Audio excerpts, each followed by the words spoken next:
Shiro is the head cranium.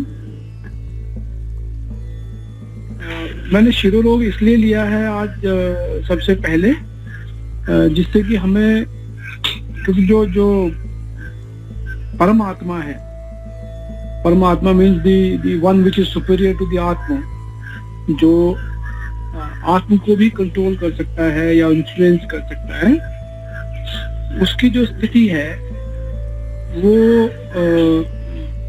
हृदय में बताई है. Hriday is here as per the heart description in the modern anatomy, हृदय है.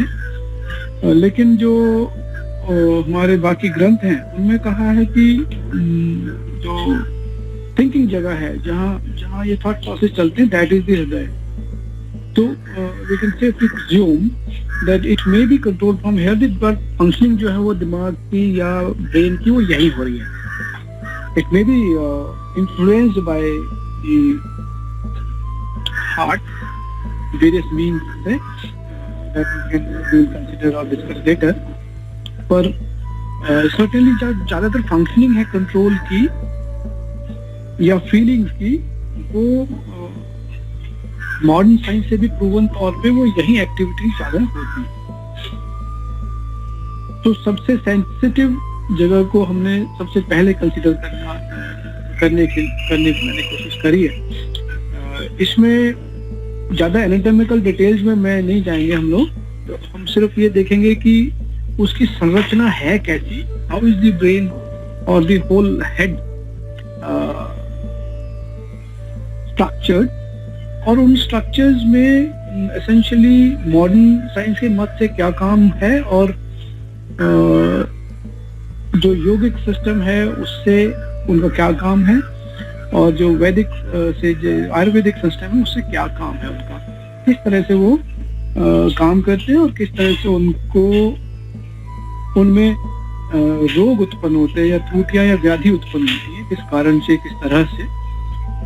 और फिर हम देखेंगे कि उसको हम किस तरह से प्रिवेंट कर सकते हैं या दूर कर सकते हैं. तो अभी आप अपने स्क्रीन पे देखेंगे कि ये अब अगर हमारे फेस को सामने से ऐसे डाइसेक्ट करेंगे,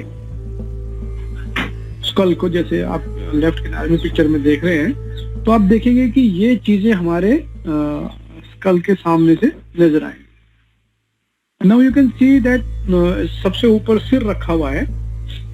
सिर के बाद बीच में एक लंबी सी लाइन है पीले रंग की, दोनों तरफ ब्लू कलर में आंखों की जगह है.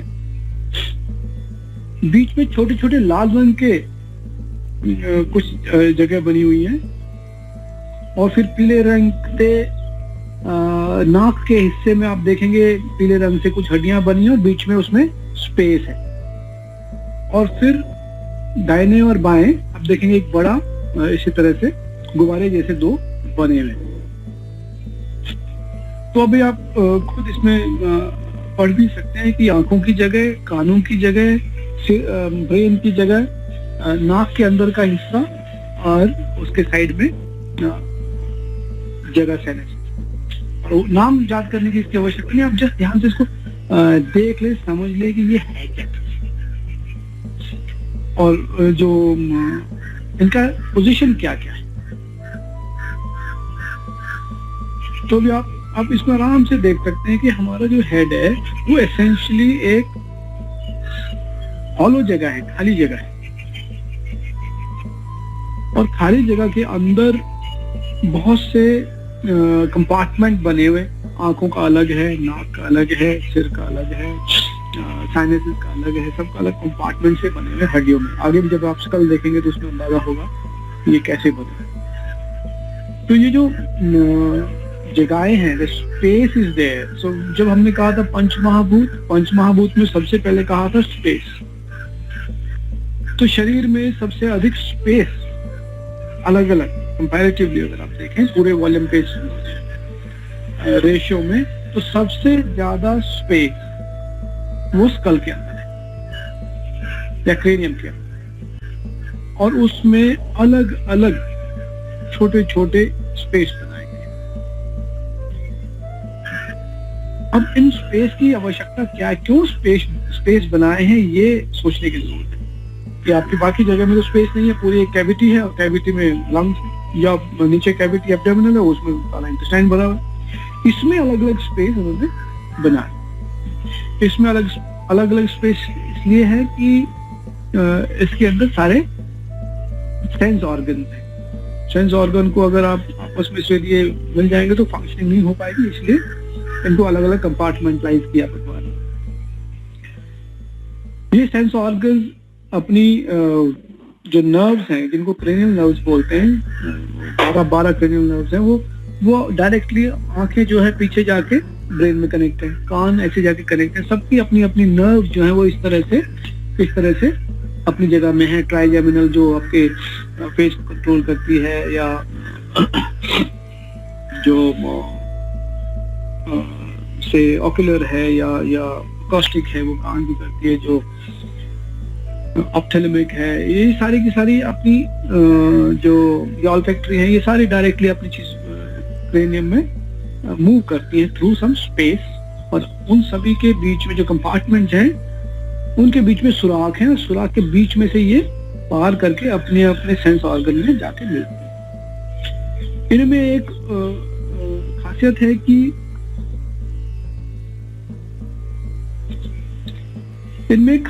सभी के सभी सीधे ब्रेन के स्टेम से निकलती हैं और सीधे ऑर्गन में चले जाते हैं। अनलाइक बाकी जो मोटर नर्व्स हैं या बाकी नर्व्स हैं, वो क्या है, वो पहले सिर से निकलती हैं, नीचे स्पाइन में जाती हैं, स्पाइन से निकल के फिर अपनी अपनी जगह में कंट्रोल करने के लिए निकलती हैं। लेकिन ये डायरेक्टली वहां पे इन्फ्लुएंस करती हैं अपनी सेंसेस को, चाहे वो उनका सेंसरी सिस्टम हो, चाहे वो मोटर सिस्टम हो। मोटर मतलब कि आंखों को हिलाना वगैरह, और सेंसरी मतलब फील करना कि क्या दिखाई दे रहा है, so that kind of thing. अब ये सारी की सारी इसके बीच में से ही मूव करती है। अब ये इतनी से नाजुक होती हैं, या they are quite soft and say what should I say, quite soft and quite delicate. इनको इसीलिए एक सॉलिड कवरिंग में रखा गया, जिससे कि इनको कोई किसी प्रकार का नुकसान। और ये जनरली जो वेन्स हैं या आर्टरीज हैं, उनके साथ साथ मूव करते हैं। मैं इसलिए बोलना चाह रहा हूँ कि आप ये देखेंगे कि कंपार्टमेंट जो है, ये सब आपस में भी जुड़े हुए हैं, उनमें सब में सुराख है। सुराख में जिसमें से नसें, चाहे वो नर्व्स हैं, चाहे वेन्स हैं या आर्टरीज हैं, निकलती हैं और जाती हैं। ये सब जुड़े हुए। Now will go into further detail of this by कि किस तरह से साइड से ये दिखाई देता है और किस तरह से ये फंक्शनिंग करता है, इसको जस्ट देखेंगे। नाउ यू कैन सी, इसको साइड से आप देख सकते हैं आप किस तरह से ये कैविटीज दिखती है। अब आप देख सकते हैं कि सबसे ऊपर ब्रेन है, ब्रेन का एक कवरिंग है, और वो कवरिंग जो है वो आगे के हिस्से से सेपरेट करता है, उसमें कई सारी लाइनिंग्स हैं। ब्रेन में एक सेंटर में हिस्सा है जिसको वेंट्रिकल्स बोलते हैं। एक सेंटर में हिस्सा दिख रहा है आपको, ब्लैक कलर का राउंड जैसे, ऐसे हुक जैसा बना हुआ है, ये इनको वेंट्रिकल्स बोलते हैं, जहाँ से सेरेब्रो स्पाइनल फ्लूइड जो है वो बनता है, सेरेब्रो स्पाइनल फ्लूइड बनता है उसमें, और वो फिर नीचे स्पाइनल कॉर्ड में जाता है, या सिर में जो ब्रेन है, ब्रेन के चारों तरफ घूमता है। मैं इसलिए बोलना चाह रहा हूँ ये कि आप अगर यौगिक वो याद करेंगे संरचना, तो उसमें भी स्पाइनल कॉर्ड के ऊपर एक फाउंटेन बना हुआ है, और वो बोलते हैं उस फाउंटेन से nectar oozes out, nectar comes out. और यही एम है हमारी पूरी यौगिक क्रियाओं का, कि हम उस नेक्टर को जो मूल धारा है वहां से उसको ऊपर पहुंचा सके, और बाकी जगह में वो फाउंटेन की तरह बाहर निकल सके। जैसे 1000 पेटल कमल जो है, जो लोटस है, उसमें से वो ऐसे निकल सके। और हठ योग में भी उन्होंने कहा है कि देयर इज, जब आप सही साधना कर रहे होंगे, जब आपकी ब्रीदिंग ठीक होगी, पोस्चर ठीक होगा, तो जो रस है, सोम रस, that will start to drop. It will drop from the in front of the left eye into your mouth. So there is some kind of correlation between all this. इसलिए मैं ये दिखाना चाह रहा था कि ये जो बाकी आगे भी आप देखेंगे किस तरह से सेरेब्रो स्पाइनल फ्लूइड बाहर निकलता है और कैसे घूमता है उसको। दिमाग के अंदर। तो अब इसके साथ साथ आप देखें तो एक तो ब्रेन स्टेम है जो नीचे की तरफ जा रहा है, गर्दन में आप पीछे की तरफ देखेंगे तो पीछे की तरफ, यहाँ से पीछे के नीचे की तरफ जा रहा है, ये ब्रेन स्टेम है। और इसके साथ काफी चीजें कनेक्टेड होती हैं, यहीं से सारी क्रेनियल नर्व्स निकलती हैं जो कि आपके मेन ब्रेन को और उसको कनेक्ट करके, मतलब डिटेल में नहीं जाएंगे, उसको कनेक्ट करती है, रिले स्टेशन का काम करती है वो काम। उसके आगे आप देखेंगे संरचना, तो आप देखेंगे कि गले में फेरेंजेस हैं, फेरेंजेस अलग अलग उसमें बने हुए हैं, आप देखेंगे नीचे की तरफ जा रहे हैं। फिर नाक से आप यहाँ से देखेंगे कि 3 लाइन ऐसे लगाई हुई हैं जिनको कौन चीज बोलते हैं, ऐसे करके 3 लाइनें, ये छोटी छोटी हड्डियां हैं जो इस तरह से 3 हमारी नाक में लगी हुई है। उसके बाद देखेंगे कि आप यहाँ हड्डियों के बीच में भी साइड में जगह है, टेम्पोरल बोन के पीछे, यहाँ स्पिनोइड बोन बोलते हैं, इसके पीछे भी जगह है, उसको आप देखेंगे वो साइनस उसमें लिखा हुआ है। इसी तरह से सामने की तरफ भी आप देखेंगे तो यहाँ पे भी स्पेस है हड्डी के बीच में, इसको फ्रंटल साइनस बोलेंगे। ऐसे आप देखेंगे तो नेजल कैविटी के 3 हिस्सों के पीछे भी जगह है खाली, उनको मेटस बोलते हैं, जहाँ फ्लूइड इकट्ठा होता है। फिर आप नीचे की तरफ देखेंगे इसमें तो आपका जो पैलेट है, तालू जिसको बोलते हैं, वो है, और उसके नीचे फिर आपकी टंग है, ओरल कैविटी है और एसोफेगस है। और यहाँ तक का जो संरचना है ये हम सिर में क्रेनियम में कनेक्ट कंसीडर कर लेते हैं, जिससे कि क्योंकि इनका दोनों का काफी इंटरलिंक्ड है, कनेक्टेड है पूरी तरह से, और एक की फंक्शनिंग में दूसरे की फंक्शनिंग पे इफेक्ट पड़ता है। तो अभी आप इसमें मतलब क्लियरली देख सकते हैं बहुत सारे स्पेसिस हैं, और स्पेसिस के बीच में फिर अलग अलग नलियां और चीजें। यस, अब आप देखो कि ये उसका ही थोड़ा सा क्लोजअप है, जिसमें मैंने आपको बताया था कि 3 ये ऐसे लाइन में हड्डियां हैं, हड्डियों के पीछे जगह है और जगह के अंदर वो फ्लूइड बना होता है। ऐसी साइनसेस यहाँ पे है, ऐसी यहाँ पे साइनसेस हैं जिनके अंदर भी फ्लूइड है। यहाँ पे भी आप देखेंगे तो स्पिनोइड साइनस है। फिर आप देखो एक सुराख यहाँ पे बना हुआ है, आप देखेंगे तो बिल्कुल इस हड्डी के नीचे यहाँ सुराख है अंदर, उस सुराख, ये सुराख हमारे कान के साथ कनेक्ट होता है। इसमें कान का भी शायद बनाया था यार, है क्या? नीचे है इसके, जस्ट गो अप, नहीं है तो रहने को बात। सो यहाँ पे एक ट्यूब है, टिम्पैनिक ट्यूब, जो मैं पहले आपको संरचना में बता रहा था शरीर के बारे में, तो कान से यहाँ पे कनेक्टेड है, यहाँ पे ड्रेनेज होती है कान की। मैं ये दिखाना चाह रहा हूँ कि कैसे हर चीज कनेक्टेड है, और हम ये नहीं कह सकते कि ENT अलग है और इसोफेगस वाला अलग है और ब्रेन वाला अलग है, ये नहीं कह सकते। सब कुछ इस तरह से कनेक्टेड है इसमें। ओके, तो अब इसको बस मैं थोड़ा सा आप ध्यान में रखिए कि ये क्या चीज है, किस तरह से। अब अगर दाहिनी तरफ ऊपर देखेंगे तो उसमें पिट्यूटरी ग्लैंड लिखा हुआ है, और एक सेलर ट्रूकेशियल भी एक लिखा हुआ है। आप देखेंगे जो आप अगर स्टेम को इमेजिन करेंगे तो सही उसके ऊपर इस तरह से एक ये जगह बनी हुई है, इस तरह से उसके ऊपर पिट्यूटरी ग्लैंड ऐसे करके बैठती है, पिट्यूटरी ग्लैंड ऐसे रखी हुई है। और देखो ये पिट्यूटरी ग्लैंड जो है ये स्पिनोइड साइनस के बिल्कुल ऊपर है, कनेक्टेड है बिल्कुल साथ।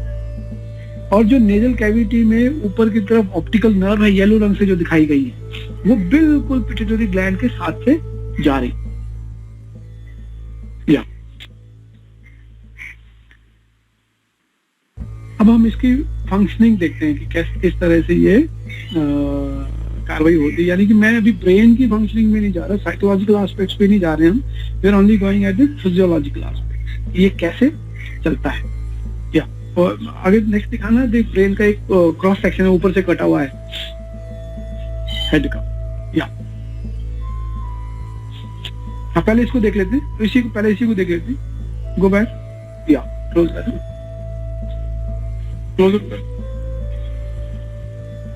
या ये वही हिस्सा है जो आपको पहले मैंने एक फोटो में दिखाया था, सेम तरह से ये बनाया हुआ। आप इसमें थोड़ा सा ध्यान से देखेंगे कैसे फ्रंटल साइनस है, इस तरह से कैसे जा रही है, कैसे एथमोइड साइनस है यहाँ पे, और कैसे स्पिनोइड साइनस साइड में मैंने दिखाई थी, और किस तरह से ये जो कौन चीज है नाक में, आप अगर नाक ऐसे सिंपल स्ट्रक्चर नहीं जैसे दिखता है, इसके अंदर इस तरह से मुड़े हुए कई हड्डियां हैं, और उसमें हवा घूमते हुए जाती है, और वो घूम के फिर साइड में देखें तो साइनसेस भी कनेक्टेड है, सारे साइनसेस भी कनेक्टेड है। तो आप इसको थोड़ा सा दिमाग में बिठा लें। या नेक्स्ट, या अब इसको अब ये जो हमने पहले देखा था वो देखा था कि कैसे सामने से अगर आप देखेंगे काट के अंदर से कैसे दिखेगा और साइड से काट के देखेंगे तो कैसे दिखेगा।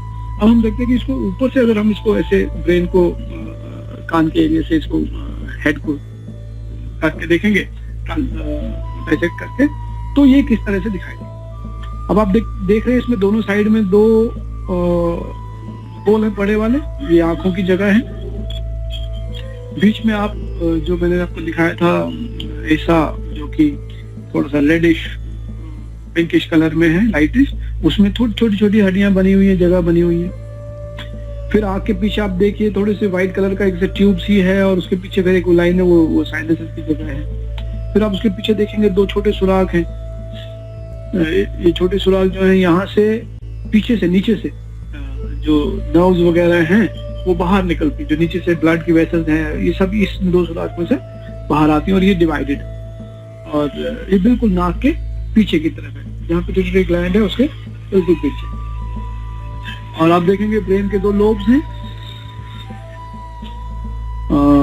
और उसके पीछे बीच में ब्रेन का स्टेम है जो ब्रेन नीचे जाता है वहां से, जिससे स्पाइनल कॉर्ड कनेक्ट होती है नीचे की तरफ।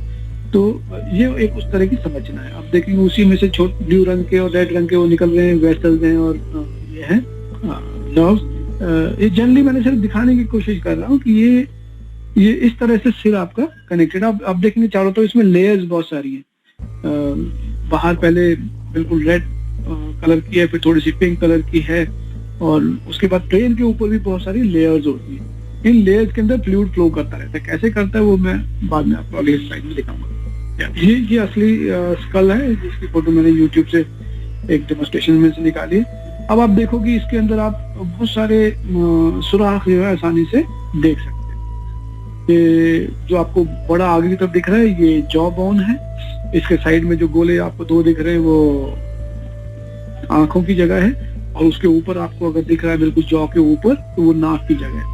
नाक की आप अंदर की तरफ देखेंगे तो अलग अलग सेक्शन बने हुए हैं, अलग अलग हड्डियां हैं, अलग अलग जगह है। इसी तरह से जहां आपको राइट साइड में और लेफ्ट साइड में होल्स दिख रहे हैं जहां लाइट पड़ रही है, ये जगहें हैं जहां की साइनसेस बैठते हैं, साइनसेस जहां रहते हैं। इसमें जो साइनसेस मैंने आपको बताया था मैक्सिलरी साइनस आगे की तरफ होता है, जो अभी दिख रहा है ये मैक्सिलरी साइनस का दिखा रहे हो। उसके ऊपर की तरफ भी इसी तरह से सिर में frontal sinus, ethmoid sinus, sphenoid sinus, बहुत सारे साइनसेस हैं। बहुत सारे साइनस का मतलब है स्पेस और कुछ नहीं, स्पेस जिसमें कुछ भी भरा जा सकता है। या राइट, ये अभी आप देखें कि जो प्रॉक्सिमिटी ऑफ ब्रेन में दिखाना चाह रहा था और किस तरह से ये नीचे स्टेम में कनेक्टेड है।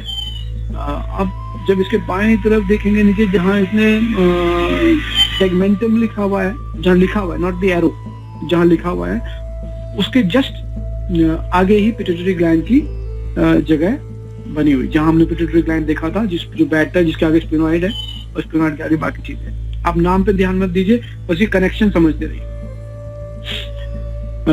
और अब जो लंबा सा नीचे हिस्सा जा रहा है ये ब्रेन का स्टेम है। फिर इसमें जो मैंडिबुलम है जो पीछे इसके जस्ट पीछे होता है, जो कि असली सब रिले का काम करता है, जो सारे मैसेज आते हैं सबको कंट्रोल करना है। और जो सेंटर में जगह है इसके, जो मैंने आपको हुक जैसा दिखाया था ड्राइंग में, वो ये सेंटर में जगह है।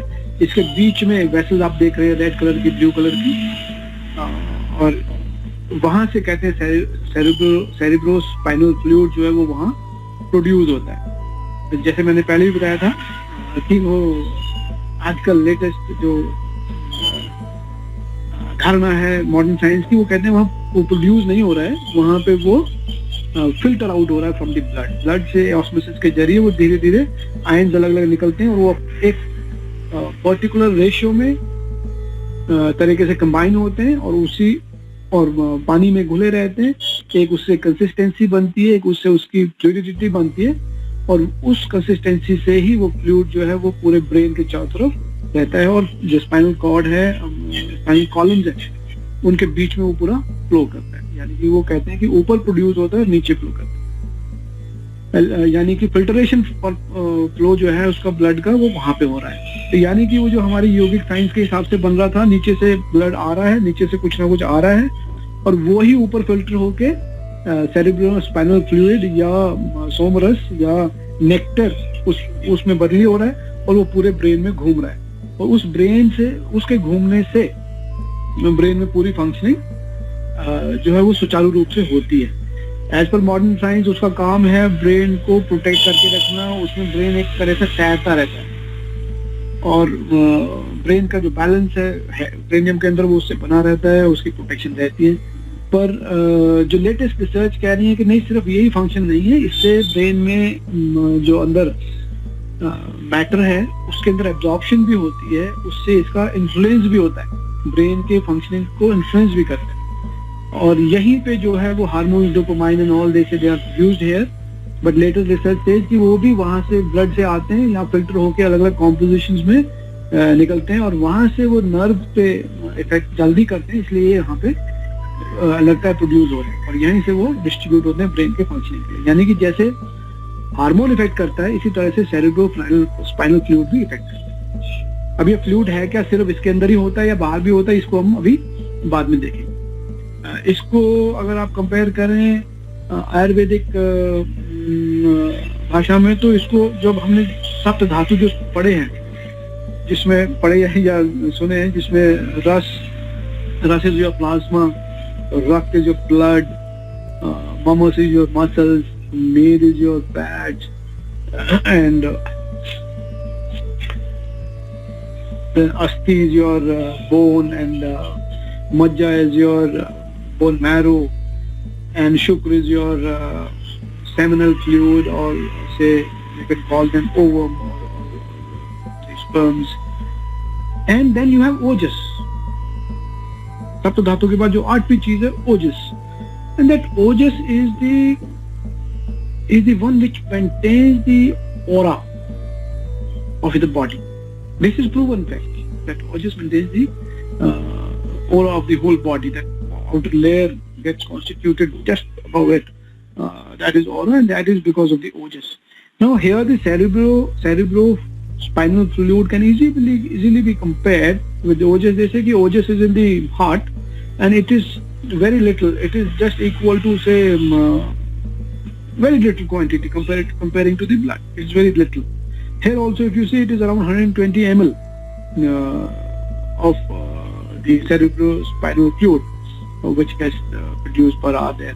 So the quantity is also very small here, and we say ojas quantity is also very small, and ojas is the one which, if it is not there, then nothing will be there. Similarly, if the cerebrospinal fluid is not there, the brain will not function. So we can compare. So there is not much of dichotomy. It is only that we are trying to divide. That's why it is appearing to be different, but generally it is similar. Why I am saying so is because जब हम इनके रोगों के कारण और उसको दूर करने पे आएंगे, तो उसमें योग की एक महत्वपूर्ण जो कंट्रीब्यूशन है, उसके एक महत्वपूर्ण उसका हिस्सा है। Okay, next. अब मैं ये जो फ्लूइड की बात कर रहा था, ये है इंटरस्टिशियल फ्लूइड, जो हमारे शरीर में हम जनरली जब आजकल जो धारणा बनाई हुई हमने शरीर के बारे में, वो यही है कि एक तो दिल है जिसकी वजह से ब्लड प्रेशर होता है, दिल और नसें हैं ब्लड प्रेशर। एक सिर है जिसमें ब्लड प्रेशर से नसें फट सकती हैं और नसें फटने से स्ट्रोक हो जाता है। उसके अलावा बाकी नीचे के हिस्से जो हैं, लंग्स को हम कम कंसीडर करते हैं, हाथों को कम ही कंसीडर करते हैं, पर जनरली हम यही दो चीजें मानते हैं कि हार्ट अटैक हो जाएगा, कोलेस्ट्रॉल हाई हो गया, नसों में घुस जाएगा और उसको मर जाएंगे। तो ये जो धारणा है ये बिल्कुल गलत है। हार्ट और ब्रेन जो है एक छोटे हिस्से हैं, इनका फंक्शन भी सिर्फ कंट्रोलिंग के लिए है, ज्यादा नहीं है। ये सभी इंडिपेंडेंट हमारी बॉडी के ऑर्गन्स हैं, वो अपने आप काम करते हैं। अब इसको थोड़ा सा बड़ा करेंगे।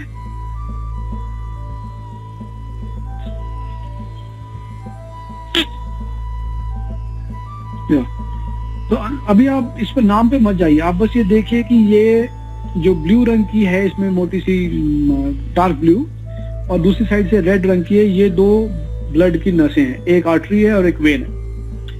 हमारी धारणा ये है कि सीधा ब्लड आता है और कैपिलरीज में घूमता है, और दूसरी तरफ से वेन की जो कैपिलरीज है उसमें वो चला जाता है, और ये पूरे शरीर में घूमता रहता है बस ऐसे। लेकिन अगर आप ध्यान से अभी इस डायग्राम में देखें जो बनाया है, इसमें इंटरस्टिशियल फ्लूइड है। थोड़ा पीछे कर लो तो आप इसके नाम भी देख पाएंगे। थोड़ा पीछे करो। या तो आप देखेंगे कि इसके अंदर सिर्फ यही नसें नहीं है और बहुत सारी लाइन जा रही है और बहुत सारी चीजें हैं। ये डायग्रामेटिक रिप्रेजेंटेशन है। इसमें अगर आप देखेंगे कि तो इसमें बहुत सारा फ्लूइड है। असली जगह जो है घेरी किसने है? उस फ्लूइड ने घेरी हुई है, लिक्विड ने घेरी हुई है, तरल पदार्थ जो है। और वो ज्यादातर पानी है। पानी में मिली हुई ऑक्सीजन है, पानी में मिले हुए बाकी आयन्स हैं, सब कुछ है। अब ये कैसे मूव करता है फिर? अगर सिर्फ ब्लड में ही हो रहा है सब कुछ और प्रेशर वहीं से बनता है, हार्ट बना रहा है, तो ये जो फ्लूइड है ये कहां से मूव हो रहा है? इसी के अंदर एक सिस्टम है जिसको बोलते हैं लिम्फेटिक सिस्टम। उसमें भी कोई पंपिंग स्टेशन नहीं है, वो भी ओपन एंडेड सिस्टम है। आपको शायद मैंने बताया था पिछली बार भी। अब वो ओपन एंडेड सिस्टम्स काम कैसे करते हैं? कुछ साइंटिस्ट बोलते हैं कि कैपिलरी पे काम करते हैं। कैपिलरिटी साइंटिस्ट कहते हैं कि बहुत पतली सी ट्यूब होगी तो उसमें वो अपने आप लिक्विड जो है अगेंस्ट ग्रेविटी मूव होना शुरू हो जाता है। That is called capillarity. कुछ साइंटिस्ट बोलते हैं कैपिलरिटी पॉसिबल है, बिकॉज जैसे आप प्लांट्स में देखते हैं उसमें जाइलम और फ्लोएम बंडल्स होते हैं, लंबे लंबे पतले पतले बिल्कुल ऐसे फाइबर टाइप, तो उसमें वो ऑटोमेटिकली पानी चढ़ता रहता है, क्योंकि ऊपर जो ट्रांसपिरेशन होता है पत्तियों से पानी निकलता है, तो वहाँ प्रेशर कम हो जाता है, इसलिए यहाँ से पानी ऊपर चढ़ना शुरू हो जाता है। तो सेम प्रिंसिपल हम यहाँ पे भी फॉलो कर सकते हैं, यानी कि जो इंटरस्टिशियल फ्लूइड है, इंटरस्टिशियल फ्लूइड, ये जहाँ प्रेशर कम होगा उस तरफ ये मूव करेगा। सेफली अज्यूम कर सकते हैं। और जहाँ प्रेशर ज्यादा होगा वहां से ये निकल जाएगा। यानी कि इसका सर्कुलेशन जो है वो डिपेंड करता है कि प्रेशर के वेरिएशन, कहाँ शरीर में प्रेशर ज्यादा हुआ और कहाँ शरीर में प्रेशर कम हुआ और किस सीक्वेंस में हुआ, उस पे डिपेंड करता है हाउ ये जो मूवमेंट है इसका, चाहे वो लिम्फ में सिस्टम के अंदर हो, चाहे वो इंटरस्टिशियल चैनल्स के अंदर, फ्री चैनल्स के अंदर हो, ये उस पे डिपेंड करता है। यानी कि जो मूवमेंट है या प्रेशर्स हैं उनके ऊपर इसका मूवमेंट और कंसंट्रेशन डिपेंड करता है। मैं इसलिए बता रहा हूँ कि जब हम आसन में आएंगे, प्राणायाम में आएंगे, तो ये आपको याद रखने की जरूरत पड़ेगी प्राणायाम से किस तरह से इंटरस्टिशियल फ्लूइड मूव हो सकता है, किस तरह से एक आसन से प्रेशर कहाँ क्रिएट होगा जिससे वहां का इंटरस्टिशियल फ्लूइड ड्रेन होके दूसरी जगह में जा सके या प्योरिफिकेशन के लिए जा सके। या नेक्स्ट, या अब देखिए पूरे शरीर में इसी तरह से है। अभी जो इसमें इलाज करके दिखाया गया है, आप देखेंगे कि ये फ्लूइड जो है वो पूरे शरीर में इसी प्रकार से लेयर्स के बीच में, जो मैंने फेशियल लेयर्स बताई थी, जो पॉलिथीन जैसी लेयर्स बताई थी, जो कनेक्टिव टिश्यू की, जो हर एक ऑर्गन के चारों तरफ भी हैं, कई सारे ऑर्गन को मिला के उनके चारों तरफ भी हैं, और फिर पूरे शरीर में भी पूरी कनेक्ट कर रही है, नीचे से लेके ऊपर तक हर चीज को भी वो एक तरह से कवरिंग में बांध लेती है। यानी कि पहले छोटी कवरिंग के अंदर पैकिंग है, फिर उससे बड़ी पैकिंग है, फिर उससे बड़ी पैकिंग है, उससे बड़ी पैकिंग है, और एक बड़ी सबसे बड़ी पैकिंग में हम पूरे के पूरे अंदर बंधे हुए हैं। जैसे स्किन एक सबसे बड़ी, सबसे बाहर दिखने वाली है पैकिंग, उसके अंदर फिर लेयर्स हैं स्किन के साथ, उसके अंदर फिर मसल्स के ऊपर लेयर्स हैं जिसको बोलते हैं सुपरफिशियल फैशिया, फिर उसके बाद डीप फैशिया की लेयर्स हैं। तो यानी कि उन लेयर्स के अंदर ऐसे करके हम बनाया, उन लेयर्स के बीच में ये फ्लूइड मूव करता है।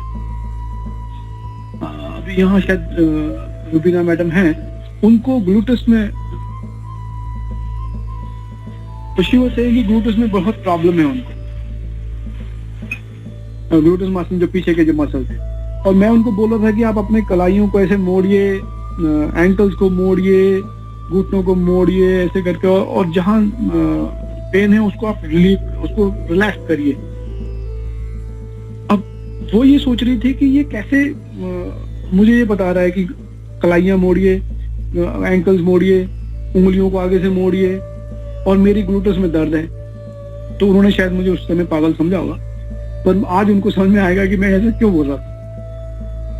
क्योंकि वो जो मसल कमर की हैं या कहीं की भी, वो अकेली तो है नहीं, अंदर सटनली उनका खुद का फैशिया है, खुद की चीजें हैं, लिगामेंट से कनेक्टेड है।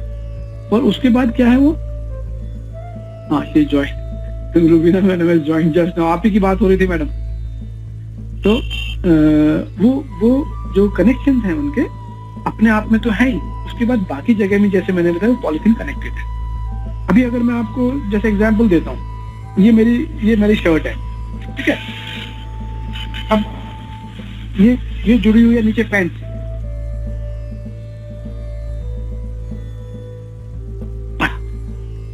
ये दिख रहा है आपको नीचे वाला हिस्सा भी।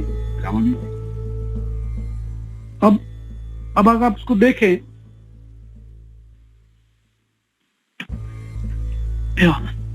अब अगर मैं इस पैंट को यहां, इस शर्ट को यहां से इसके साथ ऐसे जोड़ दूं, दिख रहा है आप लोगों को, तो मेरा ये जो मूवमेंट है ऊपर का, ये रेस्ट्रिक्ट हो जाएगा। तो ये ऊपर का मूवमेंट, ये मैं इसको हाथ को, इस वाले हाथ को उठाने में मुझे यहां से ये फंस जाएगा, क्योंकि ये नीचे यहाँ पे टाइट हो गया। अब दर्द की जगह तो यहाँ हुई क्योंकि ये उठ नहीं रहा है, लेकिन कारण इसका यहाँ हो गया। Why I'm saying this is कि क्रेनियम में भी ये सेम चीज इफेक्ट होगी, इसलिए मैं समझाने की कोशिश कर रहा हूं। इसी तरह से पूरे शरीर में ये पूरी तरह से जुड़ा हुआ है, कहीं पे भी रेस्ट्रिक्शन होगी तो इसका असर कहीं पे भी हो सकता है।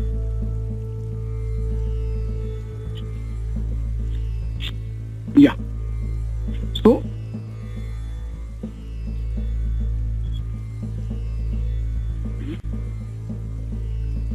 ओके, तो this you have seen now, किस तरह से ये इंटरस्टेशियल फ्लूइड है और किस तरह से फैशिया के अंदर ये मूव करता है। और ये सिर्फ ब्लड ही नहीं है जो कि पूरी शरीर के अंदर सारे के सारे चीजों को ले जाके पोषण करता है या क्या करता है, ये सब ये एक धारणा सी बनी हुई थी और इसलिए हम सब फॉलो कर रहे थे। और आप ये मानते हैं कि कोई चीज अगर कोई सिद्ध करता है तो वो उसको फिर बदलने के लिए तैयार नहीं होता। तो इसलिए मॉडर्न साइंस जो है अभी थोड़ा स्ट्रगल कर रही है इससे पहले वाली साइंस को डिस्प्रूव करने में या मॉडिफाई करने में थोड़ा स्ट्रगल कर रही है, इसलिए फैशिया वगैरह अभी ज्यादा इनकी थेरेपीज वगैरह ज्यादा भोग में नहीं है।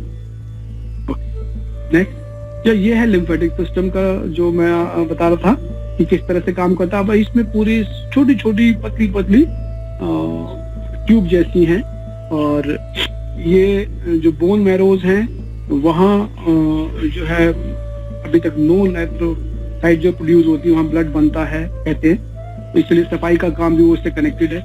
देन जो लार्ज इंटेस्टाइन के नीचे एपेंडिसाइटिस है वो भी ब्लड प्यूरिफिकेशन में एक हिस्सा है उसका भी।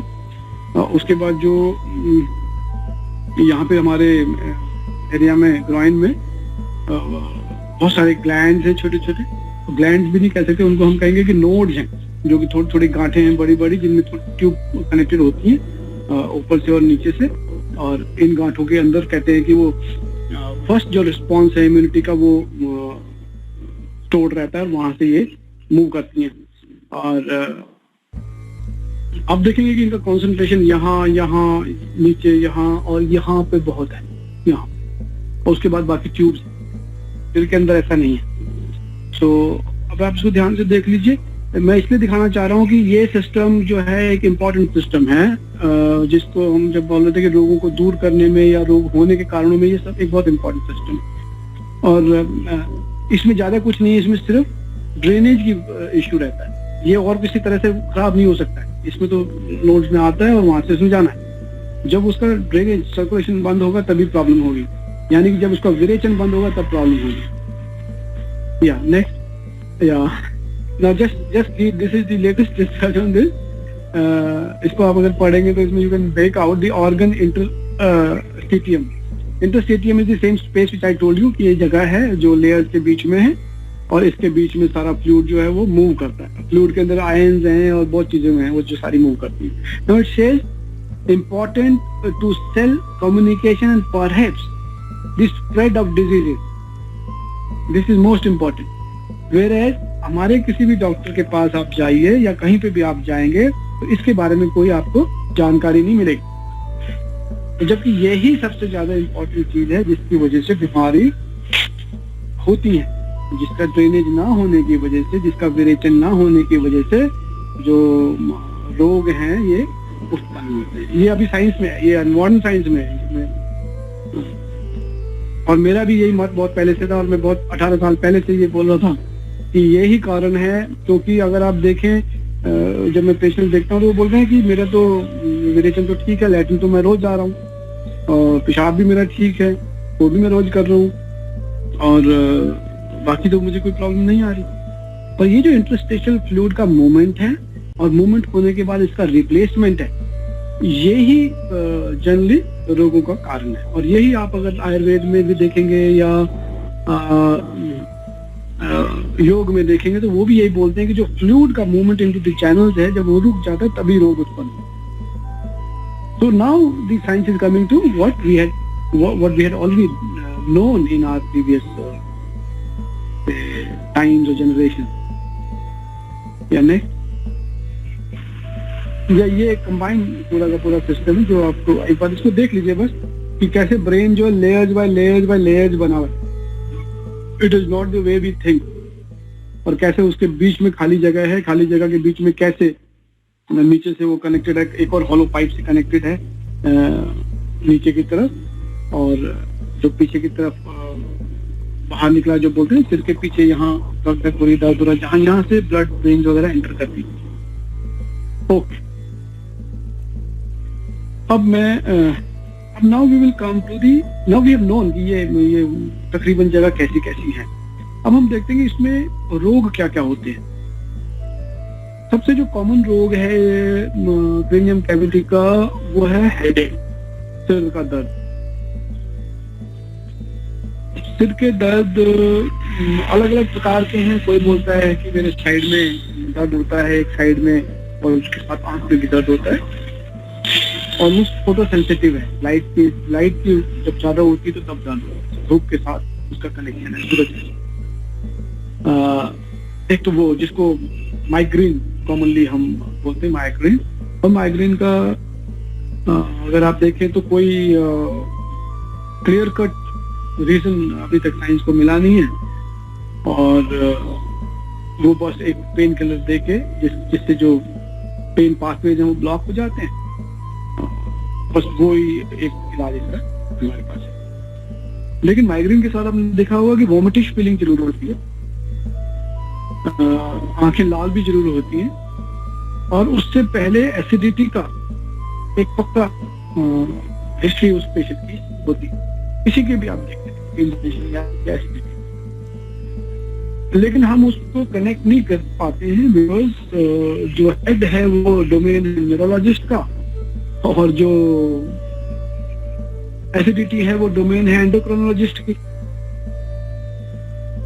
तो वो आप कनेक्ट नहीं कर पाते हम लोग, और वो बोलते हैं कि माइग्रेन है तो माइग्रेन की दवाई अलग चलेगी और इसकी दवाई अलग चलेगी। तो माइग्रेन जो है एक साइड वाला दर्द जो है वो कॉमन प्रॉब्लम है। उसके अलावा जो मोस्ट कॉमन प्रॉब्लम है जिसको हम बोलते हैं राइनाइटिस या आयुर्वेद भाषा में पीनस या कोरिजा ये बोलते हैं। राइनाइटिस यानी कि जो नाक की एपिथेलियल सेल्स हैं आप देखें ना, इसमें नेजल कैविटी जो है, दूसरे वाले में जाना। तो दूसरा इसके अलावा जो है वो है राइनाइटिस। अब आप इसमें देखें ना, नाक की जो घूमी हुई हड्डियां हैं, इसमें एक हड्डी नीचे है, फिर एक और घूमी ऊपर है, उसके ऊपर एक और घूमी हुई है, 3 हड्डियां हैं, और उसमें साइनस है। तो जब ये एज पर दी मॉडर्न मेडिकल साइंस जैसे कि जब एपिथेलियल सेल नाक के अंदर की जो हड्डियों के ऊपर जो झिल्ली है उसके जो एपिथेलियल सेल्स में कोई चीज चली जाती है तो वो रिएक्ट करती है और उनका इन्फ्लेमेशन हो जाता है, जिसकी वजह से नाक में बहुत सारी छींकें आती हैं, और छींकें आने के बाद नाक बंद हो जाती है और थोड़ा सा ड्रेनेज उससे। ये बात है मॉडर्न साइंस का जुकाम होने का, जिसको राइनाइटिस बहुत सारी छींकें आती है। एक होता है साइनसाइटिस, यानी कि जो अभी आपने साइनसेस यहाँ देख रहे हैं, जो फ्रंटल साइनस, साइनसेस जो मैंने बताया। एक होता है कि जब इनके अंदर इन्फ्लेमेशन हो जाती है तो ये यहाँ से आपको देखेंगे लाल रंग हो जाता है, यहाँ पे कभी यहाँ लाल हो जाएगा, कभी इधर लाल हो जाता है, और बहुत सारा जब ये इन्फ्लेम्ड होते हैं तो इनमें दर्द होता है, पेन में पूरे हेड में पेन होता है, और जब आप इसको ऐसे हिलाते हैं तो और ज्यादा दर्द आगे की तरफ होता है, जैसे कि फ्लूइड मूव करके आगे आ गया। तो ये जो राइनाइटिस है और साइनसाइटिस है, ये बस कनेक्टेड ही है कि जिसको राइनाइटिस होगा हो सकता है साइनसाइटिस भी हो जाए। ये मॉडर्न टर्मिनोलॉजीज हैं, मॉडर्न तरीके से इसको समझाया गया कि इस तरह से ये जुकाम होता है। हाँ, ये बात बिल्कुल सही है कि ये जो इन्होंने प्रोसीजर बताया, हाउ बताया है, वो ठीक है बिल्कुल। How it happens this way only, कि आपके नाक की झिल्लियां फ्लूइड ज्यादा आता है उसमें, फ्लूइड जो है फिर बाहर निकलता रहता है, जिसकी वजह से एपिथेलियल सेल्स मोटे हो जाते हैं या टूट जाते हैं या पानी उसमें रिटेन होता है, जो मसल्स हैं वो ठीक से काम नहीं कर पाते, और जिसकी वजह से ये नाक की जो सांस लेने की प्रक्रिया है वो बाधित हो जाती है और उसमें ऑल्ट्रेशन हो जाता है। जब आप मुंह से सांस लेने लगते हैं या नीचे जो नीचे वाला कौनचे है यहाँ वाला, उससे सांस लेने लगते हैं, ऐसे करके सांस लेने लगते हैं, और ऐसे सांस लेने से फिर गले का सूखना, इरिटेशन रहना गले में, स्वॉलिंग में प्रॉब्लम आना और कान में खुजली होना वगैरह वगैरह, ये समस्याएं फिर हो सकती हैं, यानी कि कान की समस्या भी उसके साथ है। इसी तरह से अगर रिथमेटिक साइनस में प्रॉब्लम है कहीं है तो आपकी आंखों में भी प्रॉब्लम उसी से हो सकती है। और साथ साथ अगर आप देखें तो जब ये जुकाम खांसी होता है तो हम बोलते हैं यार दिमाग बिल्कुल बंद हो गया, सोच नहीं पा रहा मैं, मुझे कुछ समझ में नहीं आ रहा। अब मॉडर्न साइंस के मत से तो फिर ऐसा कुछ नहीं होना चाहिए, क्योंकि सारी चीजें तो अलग अलग हैं, दिमाग पे इसका असर नहीं पड़ना चाहिए। लेकिन प्रैक्टिकली अगर आप देखें तो सबको पड़ता है, जुकाम में वो कुछ कर ही नहीं पाते। इसका मतलब ये है कि इसका कनेक्शन ब्रेन से भी, ब्रेन की फंक्शनिंग से भी है। तो जब ये साइनोवियल फ्लूइड, जो साइनसेस में फ्लूइड भरा होता है या एयर होती है या स्पेस है और या फिर उसका टेम्परेचर है जिसकी वजह से वो कंसिस्टेंसी मेंटेन होती है फ्लूइड की और एयर की, तो जब उनका बैलेंस खराब होता है, यानी कि या तो फ्लूइड ज्यादा इंटेंस हो जाए, एयर ज्यादा बढ़ जाए उसमें क्योंकि टेम्परेचर कम हो गया, तो कंडेंस हो गया फ्लूइड, कंडेंस हो गया तो उसका मूवमेंट कम हो गया, एयर उसको मूव नहीं कर पा रही है, तो जब वो ऐसा नहीं होगा तो वो फ्लूइड स्टेल हो जाएगा, पुराना होकर जब वहां रुकेगा, तो आपको भी पता है कि जब आपके कहीं पे भी आपको कोई चीज लगती है कि अब वो बेकार हो गई है और उसको बदलना चाहिए, तो आप उसको निकालते हैं, आप फोर्सफुली अपने दिमाग को कन्विंस करते हैं कि अभी किसी काम की नहीं है, इसको फेंक दिया। इसी प्रकार से जो स्टेगनेंट फ्लूइड है इसको भी फेंकने की प्रक्रिया भगवान ने बनाई और उसी को छींक बोलते हैं, उसी को खांसी बोलते हैं। और वो छींके और खांसी आने से ये जो स्टेगनेंट फ्लूइड है ये पूरा बाहर निकल जाता है वॉलेंट एक्शन के साथ। आपने देखा होगा छींकों के साथ पूरा सिर गर्म हो जाता है, यानी कि हीट प्रोड्यूस होती है। क्यों? जिससे कि जमा हुआ जो लिक्विड है, जो सॉलिड हो जा रहा है, वो लिक्विड हो जाए और फिर आसानी से ड्रेन हो जाए, अपनी साइनसेस के अंदर मूव करे। Is it not logical? Is it not logical? It is quite logical. तो सिर गर्म होना, फिर कफ का पतला होना और फिर उसका नाक से गिरना एक विरेचन की प्रक्रिया है। इस विरेचन को जब हम ऑब्स्ट्रक्ट कर देते हैं, चाहे हम ऐसी दवाइयां ले लें जो कि नाक की जो ये रिफ्लेक्स है छींकने का, खांसने का, निकालने का, उसको बंद कर दे, चाहे हम ऐसी दवाइयां ले लें जो उस फ्लूइड जो गर्म होकर निकलना चाह रहा था उसको फिर वापस ड्राई करके वहीं पे बैठा दे, जिससे कि वो निकले ना और इरिटेशन खत्म हो जाए। चाहे वो किसी भी तरह से रोका, चाहे हम जबरदस्ती उसको कि भाई सोशल गैदरिंग में छींकना ठीक नहीं है तो छींकेंगे नहीं, उसको नहीं निकलने देंगे, या खांस दिया तो बोला यार इसको तो पता नहीं क्या बीमारी है, इसकी वजह से हम बाकी बीमार हो जाएंगे। तो एक जो फॉर्मेलिटीज हैं उनको निभाने के लिए और सही संबंध जो इंटेलेक्ट का है, समझ के, ज्ञान का, वो ना स्थापित करके विदाउट नॉट अंडरस्टैंडिंग इट हम उस पर एक्शन करते। तो ज्ञान के ना होने से रोग हुआ, फॉर्मेलिटी से वो रोग जो मैंने आपको पहले बताया था रोगों के कारण, ये दोनों रोग इस कारण से हुए। और उन्होंने कहा कि जो आयुर्वेद में excessive use of the senses और wrong use of the senses. यानी कि जैसे ही आप बहुत तेज कहीं धमाके होंगे तो कान जो है वो अपने आप ऑटोमेटिकली अपने आप को बंद करता है, जिससे कि उसका इफेक्ट कंकशन का या साउंड हैवी साउंड वेव्स का अंदर ना हो। जब वो बंद करेगा तो ऑटोमेटिकली टिम्पैनिक कैनाल जो जिसका ओपनिंग मैंने आपको दिखाया था वो भी बंद होगा। जब वो बंद होगा तो उसके अंदर एयर का और फ्लूइड का मूवमेंट भी बंद हो जाएगा, फिर कान में दर्द होगा, सिर में दर्द होगा। अब ये साउंड कहाँ से आता है? ये साउंड तो हम खुद ही घरों में प्रोड्यूस करते हैं जब हम हैवी बीट के गाने सुनते हैं। जब हैवी बीट आती है तो कान का जो पर्दा है वो तेजी से हिलता है, उस पर प्रेशर ज्यादा रहता है। उसको बचाने के लिए डैमेज से जो मसल्स हैं वो टाइट हो जाते हैं। जब मसल्स टाइट होते हैं तो टिम्पैनिक कैनाल क्लोज हो जाता है। जब टिम्पैनिक कैनाल क्लोज होती है तो उसका जो ड्रेनेज है वो बंद हो जाता है, तो कान में यहाँ से प्रॉब्लम होनी बंद जो है वो शुरू हो जाती है। और जो बाकी मसल्स हैं स्पिनॉइड कॉलम के यहाँ के ऊपर वाले जो साइड वाले लेटरल वाले हैं वो भी टाइट हो जाते हैं। जो स्पिनॉइड था साइनस उसमें फ्लूइड रुकता है।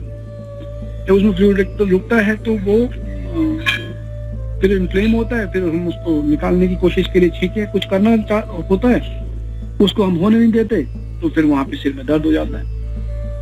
तो यानी कि लाउड साउंड और abruptly loud sound specially with the heavy base will create headache, और वो धीरे धीरे माइग्रेन में बदल जाता है जो कि अनएक्सप्लेन्ड है। अब ये कोई समझता तो है नहीं कि भाई टिम्पैनिक कैनाल बंद हो गई है जिसकी वजह से फ्लूइड एक्यूमुलेट हो रहा है, ऊपर से स्पिनॉइड जो हमारा साइनस है उसमें भी फ्लूइड इकट्ठा हो गया, इसकी वजह से दर्द हो गया। ये कोई नहीं समझता। आप जाएंगे कान दिखाएंगे, बोला कान तो ठीक दिख रहा है मुझे, सुन तो आपको ठीक है, वो ये नहीं देख रहा कि ड्रेनेज में प्रॉब्लम आ रही है। इसी तरह से वो सिर का एक्सरे कराएंगे, सीटी स्कैन कराएंगे, बोलो सब कुछ ठीक है, आपके साइनस में थोड़ा फ्लूइड इकट्ठा हुआ। अब वो फ्लूइड जो है सॉलिड होता जा रहा है, इसको बोलते हैं पॉलिप्स बन जाते हैं, जिसको बोलते हैं पॉलिप्स। बेटा पानी देना मुझे, पानी पानी पानी यार, ऐसा ना कर। तो पॉलिप्स बन जाते हैं ड्राई होके, छोटे छोटे एयर के बबल्स टाइप, और वो फिर आपके नॉर्मल रेस्पिरेशन में प्रॉब्लम करते रहते हैं। तो देखा कि रॉन्ग यूज ऑफ सेंस और excess use of sense of hearing has caused headache. Similarly बेटा वो सिमिलरली अगर आप देखें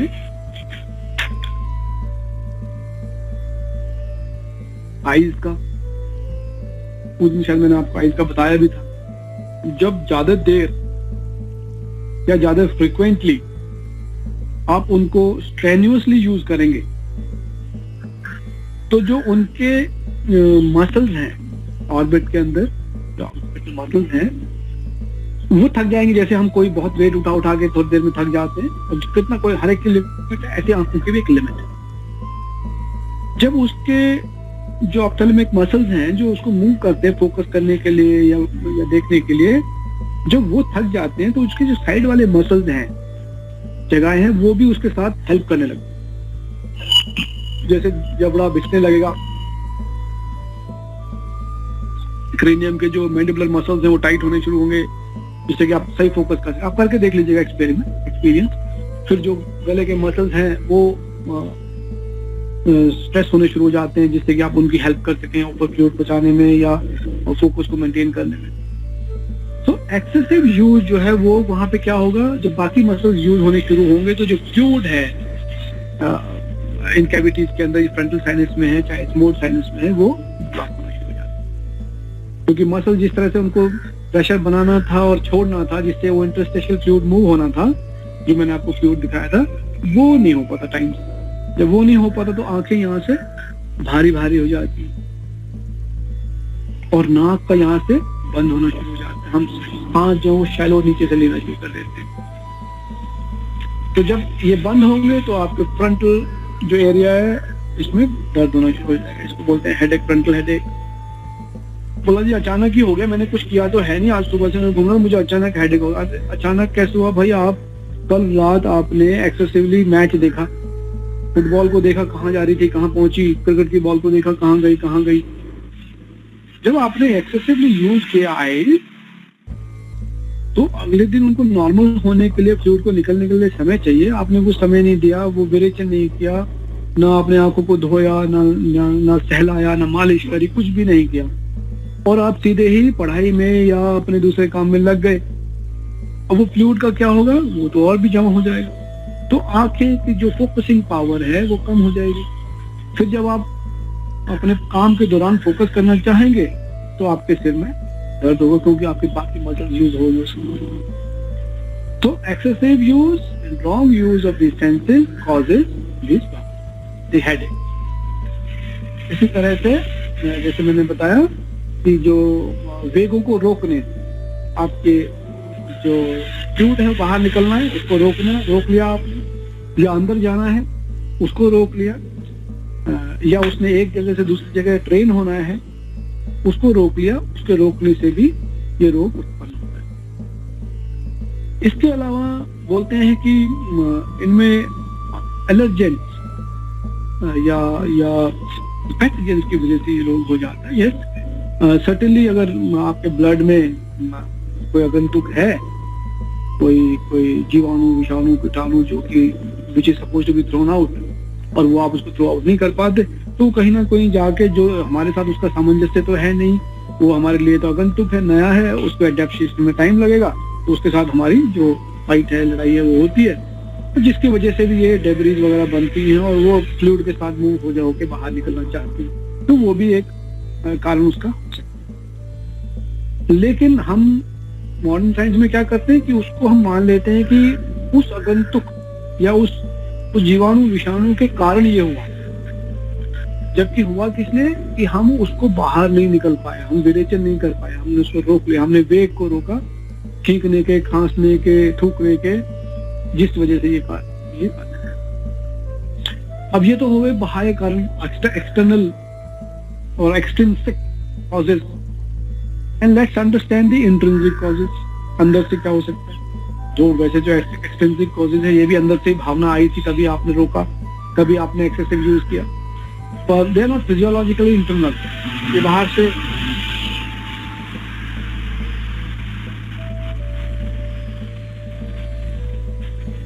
से हुए। अब देखते हैं अंदर से, जैसे मैं बोल रहा था कि जो सारे हार्मोन्स हैं या सारा फ्लूइड है, जो भी चीजें हैं, ये प्रोड्यूस तो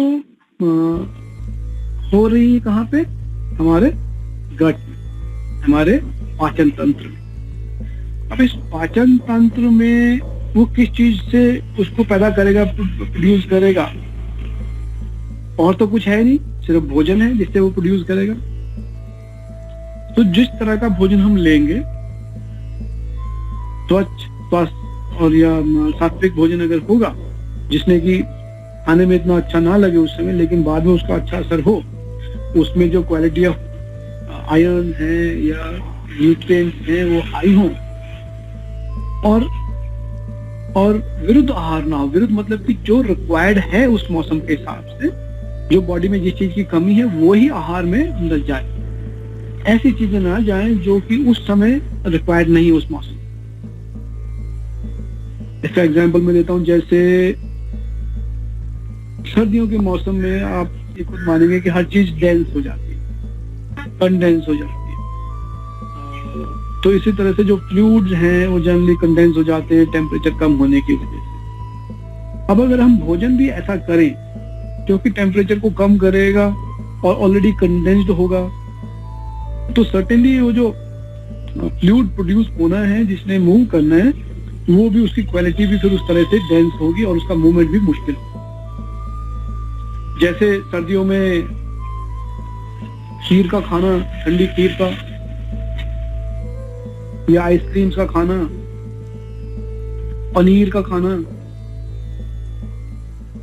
जो कि कूलिंग चीजें हैं, जो कि हैवी चीजें हैं, जो ऑलरेडी कंडेंस्ड हैं, उनको खाने से सर्दियों में और कंडेंस फ्लूइड जो है वो प्रोड्यूस होगा। उसको जब वो ब्लड में जाएगा, ब्लड से उससे हार्मोन्स बनने होंगे, या उससे जो रिक्वायर्ड एनर्जी के लिए, वर्किंग के लिए फ्लूइड है वो बनना होगा, तो उसकी क्वालिटी भी ठीक नहीं होगी। जब उसकी क्वालिटी ठीक नहीं होगी, उसका मूवमेंट ठीक नहीं होगा, तो वो अलग अलग चैनल्स में जाके रुकेगा, चाहे वो साइनस में रुका हो, चाहे वो कैविटी में, क्रेनियल कैविटी में रुका हो, चाहे वो सेरिब्रो स्पाइनल सिस्टम में रुका हो,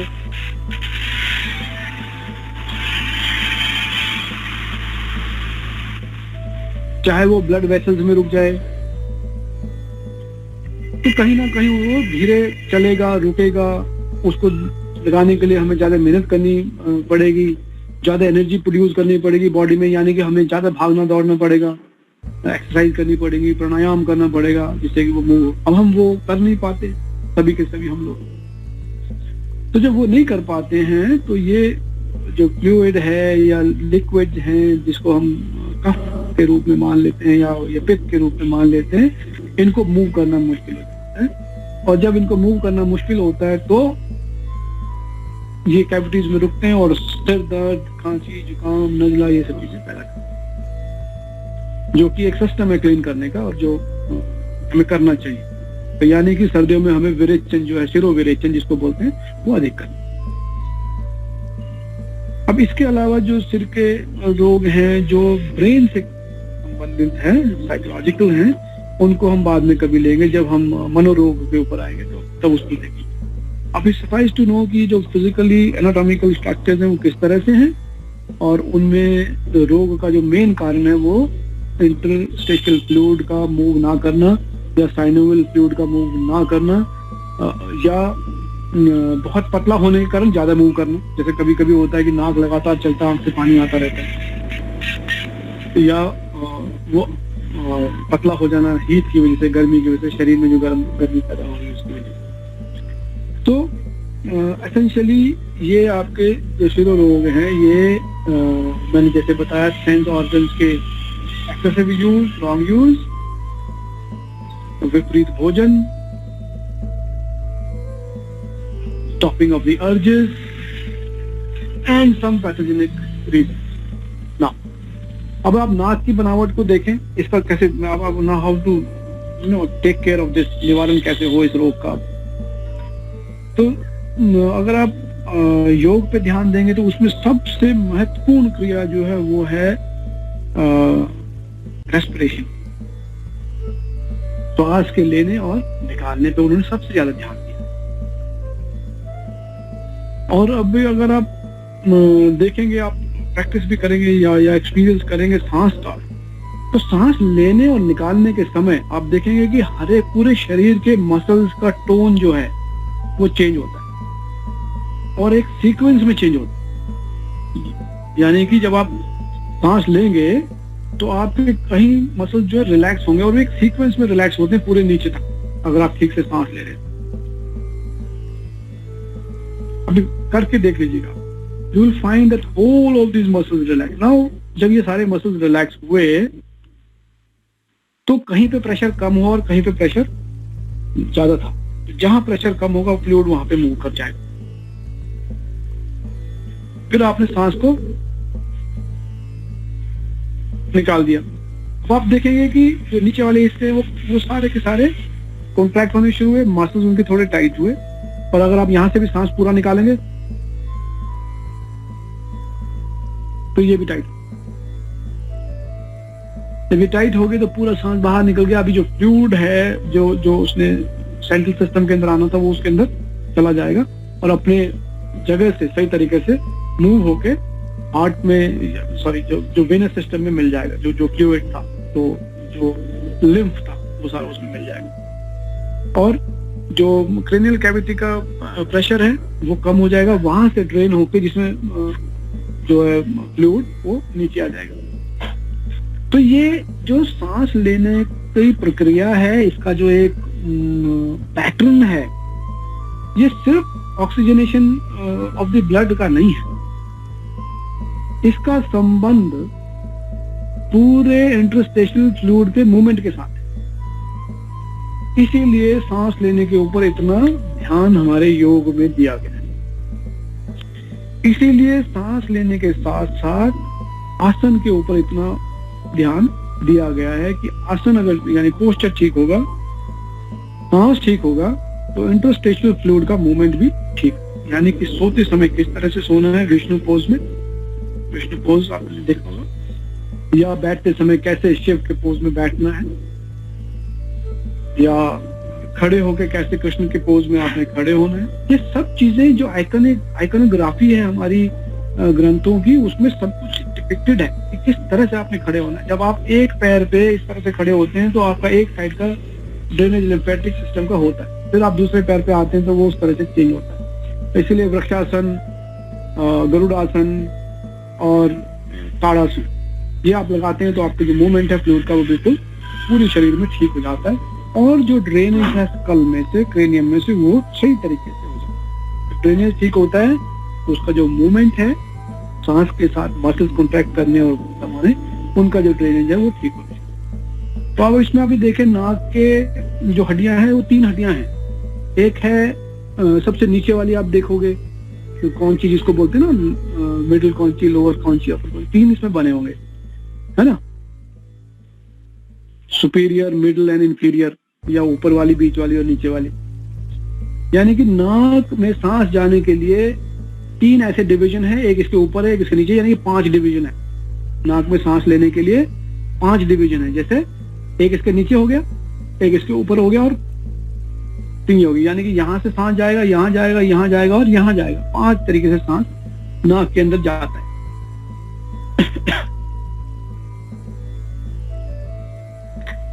दोनों साइड। ये जो संरचना है इसका एक रीजन है, कारण है इसका।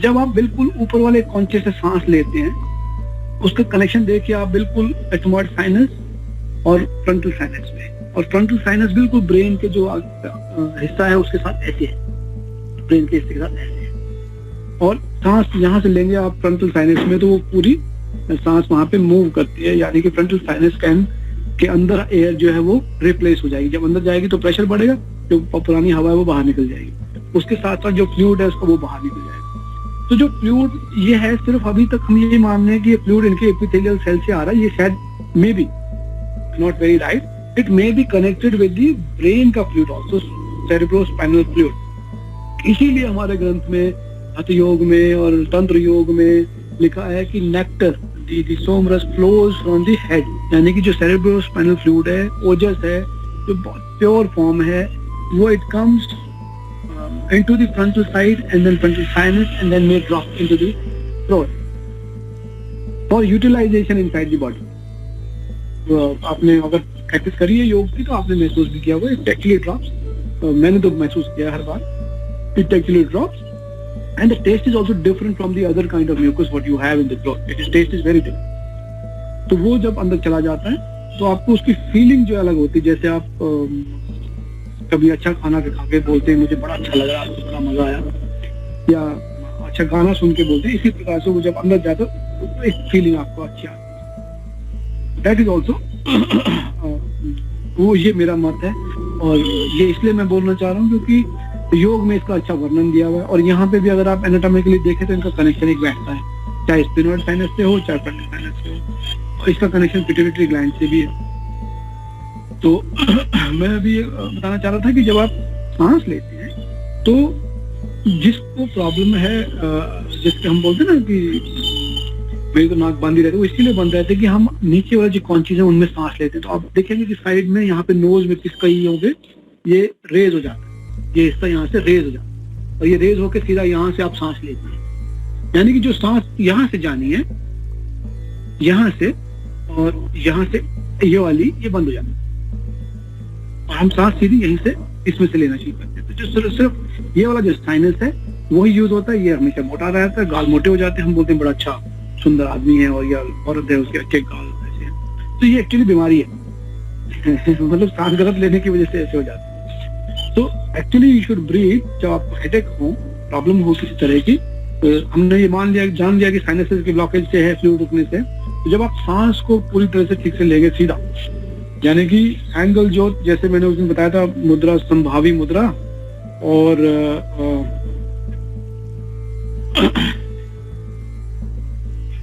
आसन, या जो भी आसन आपको सूट करे जिससे कि ये ड्रेनेज ठीक हो जाए, ये सभी एक, जरूरी नहीं है कि ये सबको एक ही हो। जिसकी बॉडी में जिस तरह की मिस अलाइनमेंट है, उस मिस अलाइनमेंट के हिसाब से आपने अपनी बॉडी को रखना है।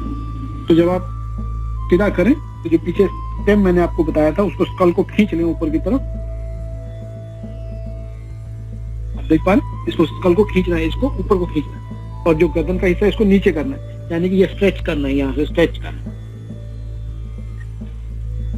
जब आप इसको स्ट्रेच कर लेंगे तो अपने आप जो बुकल कैविटी है, जो मुंह में जीभ वगैरह है, वो अपने आप अपनी जगह में नीचे चली जाएगी। जब वो नीचे चली जाएगी तो अपने आप जगह बन जाएगी सांस को ठीक तरीके से मूव करने के लिए। ये मैं बताऊं कि जीभ वगैरह ऊपर इसलिए आती है कि जब हम खाना खाते हैं तो हमारा जो इसोफेगस का ऊपर वाला हिस्सा है उसको ऊपर उठना होता है, और जो फेरेंजेस है उनको नीचे जाना होता है, जिससे कि दोनों का कनेक्शन हो जाए और खाना दूसरी नली में ना चला जाए। तो इसलिए जनरली हमारा ये हिस्सा ऊपर उठा रहता है। तो जब हम इसको खींच लेंगे कि नीचे के हिस्से को नीचे की तरफ और सिर को ऊपर की तरफ, ऊपर से यहाँ जहाँ जुड़ा हुआ है यहाँ से, तो वो स्पेस ठीक बन जाए। तो वो स्पेस ठीक बनेगा तो हमारे जो सांस लेने की प्रक्रिया है, यानी कि जो सबसे ऊपर वाला कौंचे है,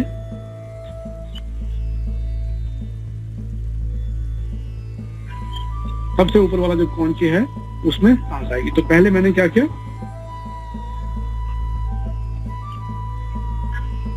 क्योंकि मैं बहुत देर से बोल रहा हूँ तो ये पूरा ब्लॉक हुआ है, तो मैंने पहले ये नीचे का हिस्सा नीचे किया, ध्यान बंद लगा के। अभी मैं वो डेमोन्स्ट्रेट नहीं कर रहा हूँ, मैं बता रहा हूँ। ये नीचे चला गया, और इसके नीचे जाने के बाद जो थ्रोट वगैरह ये नीचे चले गए। अब मेरी नाक अपने आप ऑटोमेटिकली, जो मसल्स के ऊपर प्रेशर बना हुआ था पीछे से उठ के, वो खत्म हो गया। अब मैंने सांस जब लिया है तो देखिए, ये this goes parallel to the ground and this goes erect. ये पैरेलल और ये इरेक्ट। अब ऑटोमेटिकली मेरा सांस सीधा यहाँ से इधर जा रहा है। और आप इसको करके देखिएगा प्रैक्टिस, अपने आप पूरे स्कल के अंदर जो मैंने साइनस स्ट्रक्चर्स बताए थे, इंक्लूडिंग पिट्यूटरी ग्लैंड का बेस वगैरह सब, वहां पे आपको ये सांस रिलैक्सेशन जाती महसूस होगी। इसलिए बोलते हैं प्राण जो है वो जीवन का आधार है। इसी कारण से ही पूरा जीवन है, और इसके थोड़े से भी डेविएशन से प्रॉब्लम हो जाती है। तो आप खुद इसको प्रैक्टिस करके देख लीजिएगा चाहे। तो यानी कि मेरा सांस सीधा यहाँ पे महसूस किया मैंने, और यहाँ से अंदर चला गया। एथमोइड साइनस और फ्रंटल साइनस में इफेक्ट उसका होगा। ये पहला तरीका सांस लेने का है जब आपको हेडेक। और सांस निकालने के लिए, यानी कि जो यूज ब्रेथ है वो वापस ब्रेन की साइड में ना जाए, पिट्यूटरी की साइड में ना जाए, फ्रंटल साइनस में ना जाए। सांस को उन्होंने कहा कि नीचे की तरफ मुंह करके, और यहाँ से सांस बाहर निकलना, यानी कि ये जो हिस्सा जहां से हम सांस खींच रहे थे गलत, वो सांस बाहर निकल रहा है। तो इसी को योग में सोहम ब्रीदिंग कहा गया है। सोहम, तो यानी कि आवाज आई आपको सो की? आप ऐसे करेंगे तो सांस अपने आप ऊपर वहीं जाएगी, और हम करेंगे तो अपने आप सांस यहां से निकलेगी।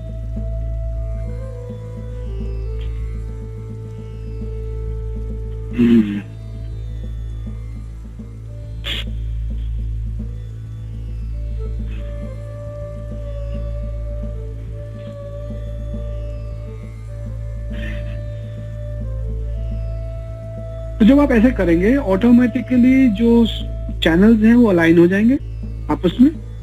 जैसे मैंने बताया, सुराख जो है वो आपस में सामने सामने आ जाएंगे, ड्रेनेज सही होगा, हवा सही जाएगी। और इसके साथ साथ जो बाकी कनेक्टेड टिश्यूज है जो नीचे तक है, उस पे भी उसका असर वैसे ही पड़ेगा जैसे पड़ना चाहिए। आप करके देख लेना इसको अभी खाने के बाद ही, तो ट्राई करना। और सांस इतनी जोर से नहीं लेनी है, मैंने तो डेमोन्स्ट्रेट किया जोर से, जिससे कि आपको पता चले। ये तो बहुत महीन सांस लेनी है, और सांस आपको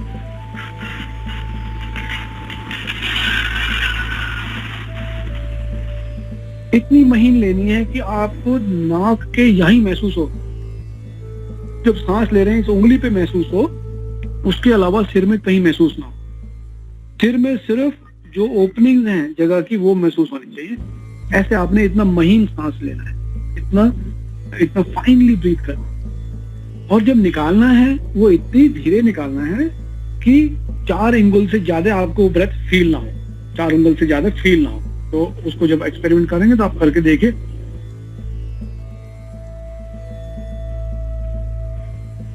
अगर आपकी सांस यहाँ फील हो रही है, इसका मतलब आपकी मसल्स ठीक नहीं है, आप रिटेन नहीं कर पा रहे ठीक ब्रेथ को।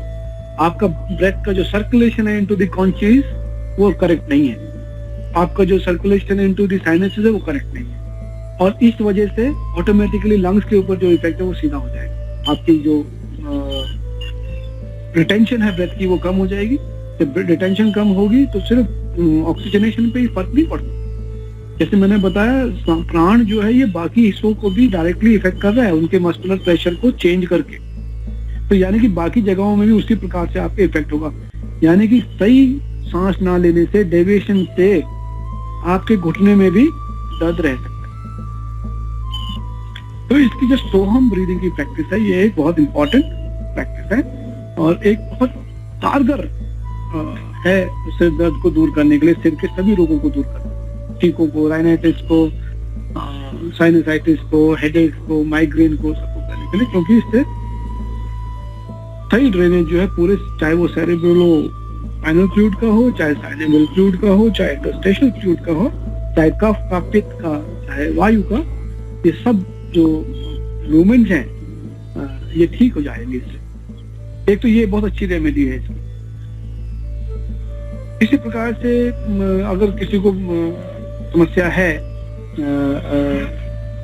शरीर में और वो ठीक सीधे नहीं बैठ पाएंगे, जिसकी वजह से प्राण जो है पूरी तरह से ठीक मूव नहीं करेगा, तो हम क्या कर सकते हैं, एक बढ़िया पोस्चर ले सकते हैं लेट के। और लेट के पोस्चर से भी हम उसको, जिसको शव आसन बोलते हैं, शव आसन में भी इसकी प्रैक्टिस तो हम ब्रीदिंग की हम कर सकते हैं। फिर उसमें आसानी होगी आपको करने की। अगर कहीं ऑब्स्ट्रक्शंस हैं तो उन ऑब्स्ट्रक्शन को सपोर्ट करना है। जैसे see in case you can see this here, आप देख पा रहे हैं ना मुझे? या तो you just have to let जाएं, you can see somebody can message, yeah, okay, so you just have to lie down straight, जो भी रिलैक्स पोजीशन हो, हाथों को ऊपर कर ले, हाथ खोल ले, जहां भी जो भी आपको रिलैक्स पोजीशन लगे, और सिर को सपोर्ट रखे, शोल्डर्स को थोड़ा सपोर्ट कर ले, पैरों को जहां आपको लगे ऑब्स्ट्रक्शन वहां उनको सपोर्ट कर ले, और फिर सोहम ब्रीदिंग।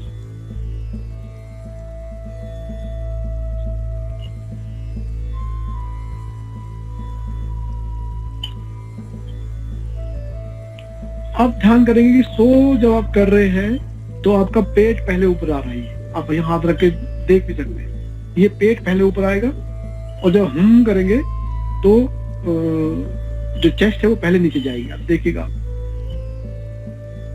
अब देखेंगे यहाँ से पेट पहले मोटे हो रहा है, ये एक्सपेंशन यहाँ पहले हो रहा है सांस लेते समय।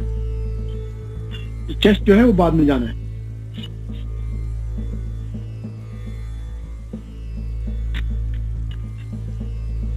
यानी चेस्ट पहले गई जब सांस निकाला, जब हम किया हमने, चेस्ट पहले नीचे गई और पेट बाद में नीचे गई। लेकिन सांस लेने के समय पेट पहले ऊपर आएगा और चेस्ट बाद में ऊपर आएगा।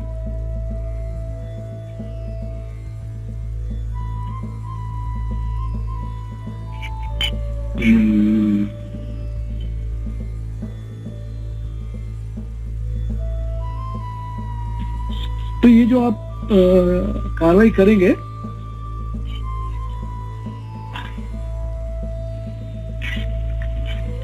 तो ये जो अभी आपने, मैंने सिर्फ एक एग्जांपल दिया है, जो इसका प्रैक्टिस है, ये अगर आप लोग वहाँ कभी प्रैक्टिकली आप मिल सकते हैं, आ सकते हैं, तो थोड़ा सा, क्योंकि एक बार जानना जरूरी है कि इंटरनल मसल्स, इंटरकोस्टल मसल्स कैसे काम कर रहे हैं, डायफ्राम कैसे काम कर रहा है, जो ओमेंटम है, जो पर्दा मैंने बताया था वो कैसे नीचे जाएगा, मिजेंट्रिक जो फैट, मिजेंट्री जो है पीछे जिसको पकड़ के रखती है स्टमक को, वो कैसे नीचे जाएगी। जब वो सब चीज नीचे चली जाएंगी तो कैसे जो मीडियास्टर्नम प्रेशर है वो कम हो जाएगा, कैसे क्रेनियम प्रेशर जो है उसकी यहाँ कम होने की वजह से कैसे वो ड्रेनेज होगी, और फिर जब दोबारा सांस लेंगे तो कैसे वो प्रेशर यहाँ बढ़ेगा और कैसे वो ऊपर जाएगा। तो एक उसका जो डिटेल एक्सिबिशन है या डेमोन्स्ट्रेशन है वो तो पर्सनली मिलके ही दिया जा सकता है क्लियरली। पर सफाइज टू नो कि अगर आप इंटरनल हैं, कनेक्टेड हैं, जैसे मैंने बोला आत्मा और परमात्मा से, तो आप उसको फील कर पाएंगे। अब आपने थोड़ा जानकारी तो हासिल कर ली, तो उसको आप फील कर पाएंगे कि हाँ, मैंने सिर में से ड्रेन करना है, नाक के अंदर आना है, गले में जाना है और नीचे जाना है। सिर्फ जो फ्लूइड है, जो पल्पेबल है, जो मैं फील कर रहा हूँ, उसके अलावा इसके साथ साथ ऑटोमेटिकली जो ब्लड है, जो लिम्फ है, सेरेब्रोस्पाइनल फ्लूइड है, वो भी फिर उसी हिसाब से उसके साथ ही मूव कर जाएगा। ये थोड़ा सा आपने सोच के समझिएगा। अब ये जो सिर के रोग हैं ज्यादातर ठीक होंगे अगर आप खड़े होकर आसन करेंगे, जैसे ताड़ासन और वृक्षासन और गरुड़ासन, क्योंकि ये एक बैलेंस ले आते हैं। यानी कि जो सेप्टम डिवाइड करता है ना अलग अलग साइनसेस को, ब्रेन के हिस्सों को, बॉडी को, वो एक सेंटर में आ जाता है, जिसकी वजह से जो ड्रेनिंग सिस्टम है वो ठीक हो जाता है। इसका I don't know if you can सी,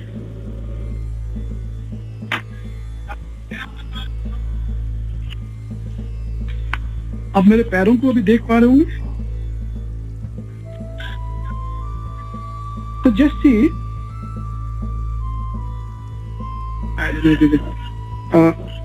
जब आप ताड़ासन लगाएं तो पंजों को पहले जो पंजे हैं ये ग्राउंड के ऊपर, जो माउंट्स हैं इनके, वो जाएं। फिर पूरा फ्लैट दबाते हुए इसको पूरा पैर को रख लें। फिर दूसरे को इसी प्रकार हिप की दूरी के ऊपर माउंट्स को दबा के, पहले आगे ले पंजे को दबा के, और जो बीच वाला हिस्सा है बोन्स का, उनको सबको दबा के अब आपने फ्लैट इसको जमीन के ऊपर लगा दिया। अब इसको इस तरह से आपने मूव करना है कि ये सारा जो वेट है वो तकरीबन इस लाइन में आए। अगर आप इस लाइन में ले लेंगे या इस लाइन में ले लेंगे तो जो अलाइनमेंट है चैनल्स का वो थोड़ा सा गलत हो जाएगा।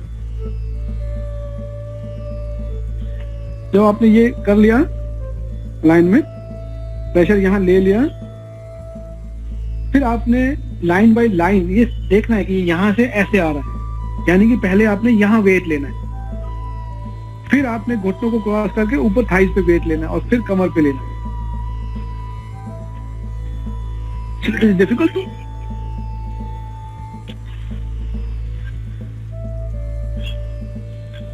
मैं सिर्फ ये बताना चाह रहा था कि थोड़ा सा भी अगर आप जब ताड़ासन लगा रहे हैं या खड़े हो रहे हैं कहीं पे, tadasana means just standing erect like ताड़ का पेड़, तो आपने अगर पूरा सरफेस एरिया के ऊपर यूज नहीं किया उसको, तो जो इंटरनल अलाइनमेंट है, ड्रेनेज है, वो प्रॉपर नहीं होगी, और वो प्रॉपर नहीं होगी तो हेडेक्स मेंटेन रहेंगे।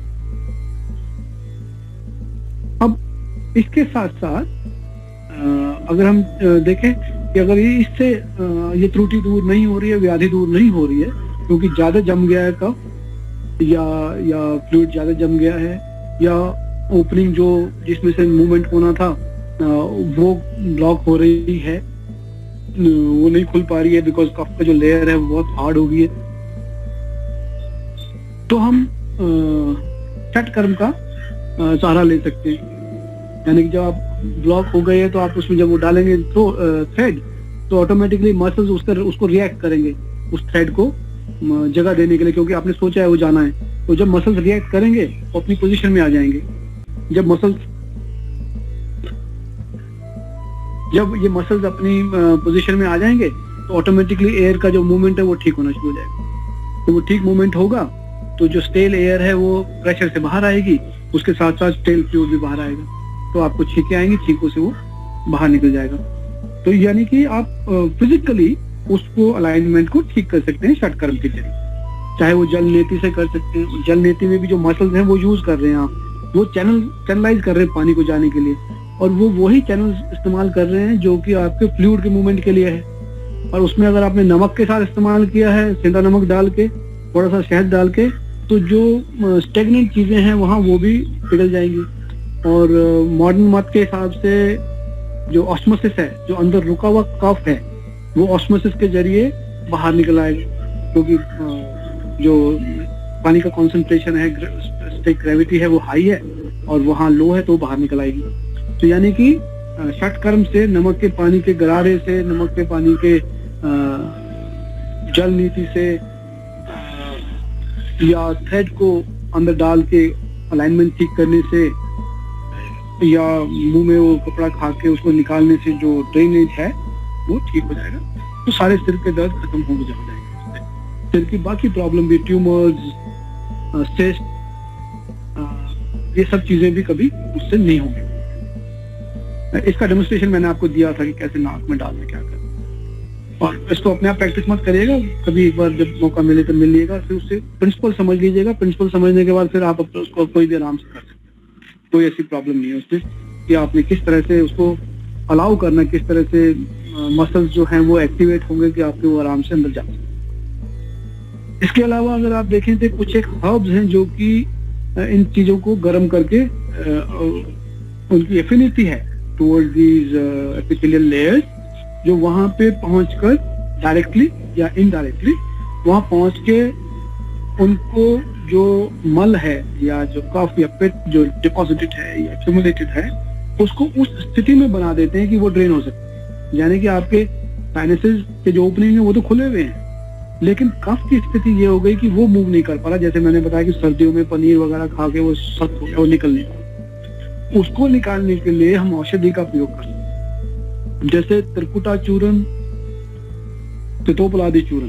ये दो चूर्ण इस प्रकार के हैं, आप इनको अगर लोहा भस्म और शहद के साथ मिला के, या डिपेंडिंग अपॉन द प्रॉब्लम, लोहा भस्म शहद और घी के साथ मिला के अगर आप लेंगे या दूध के साथ मिला के लेंगे, तो ये अंदर जो डिपॉजिटेड चीजें हैं उनको अपनी सही स्थिति में ले आएंगी, और जिनकी वजह से इसका ड्रेनेज वो ठीक हो जाएगा। चाहे वो ड्रेन होके ब्लड में जाना हो, चाहे वो ड्रेन होके मुंह से स्टमक में और नीचे जाना हो, चाहे वो बाहर निकलना हो, उन सभी में वो मदद करेगा। तो ये दो जो चूर्ण है ये बड़ा अच्छा इसमें काम करते हैं। इसके अलावा और बहुत सारे कॉम्बिनेशन हैं, जिसको शिरोस्टूल चूर्ण जिसको कहते हैं, एक वो भी बड़ा इफेक्टिव है। और एक है अविपत्तिकर चूर्ण। अविपत्तिकर चूर्ण भी जो शिरो रोग है या शिरोस्टूल है, which is due to the heat, वो भी बड़ा इफेक्टिव है। आप उसको जब खा लेंगे तो उससे जो मूवमेंट है पित्त का वो डाउनवर्ड हो जाता है, हीट रिड्यूस हो जाती है ऑटोमेटिकली। फिर से जो मूवमेंट है एयर का ऊपर की तरफ, चाहे वो पित्त का या कफ का जो एक्सेस मूवमेंट है फ्लूइड का, वो बंद हो जाता है।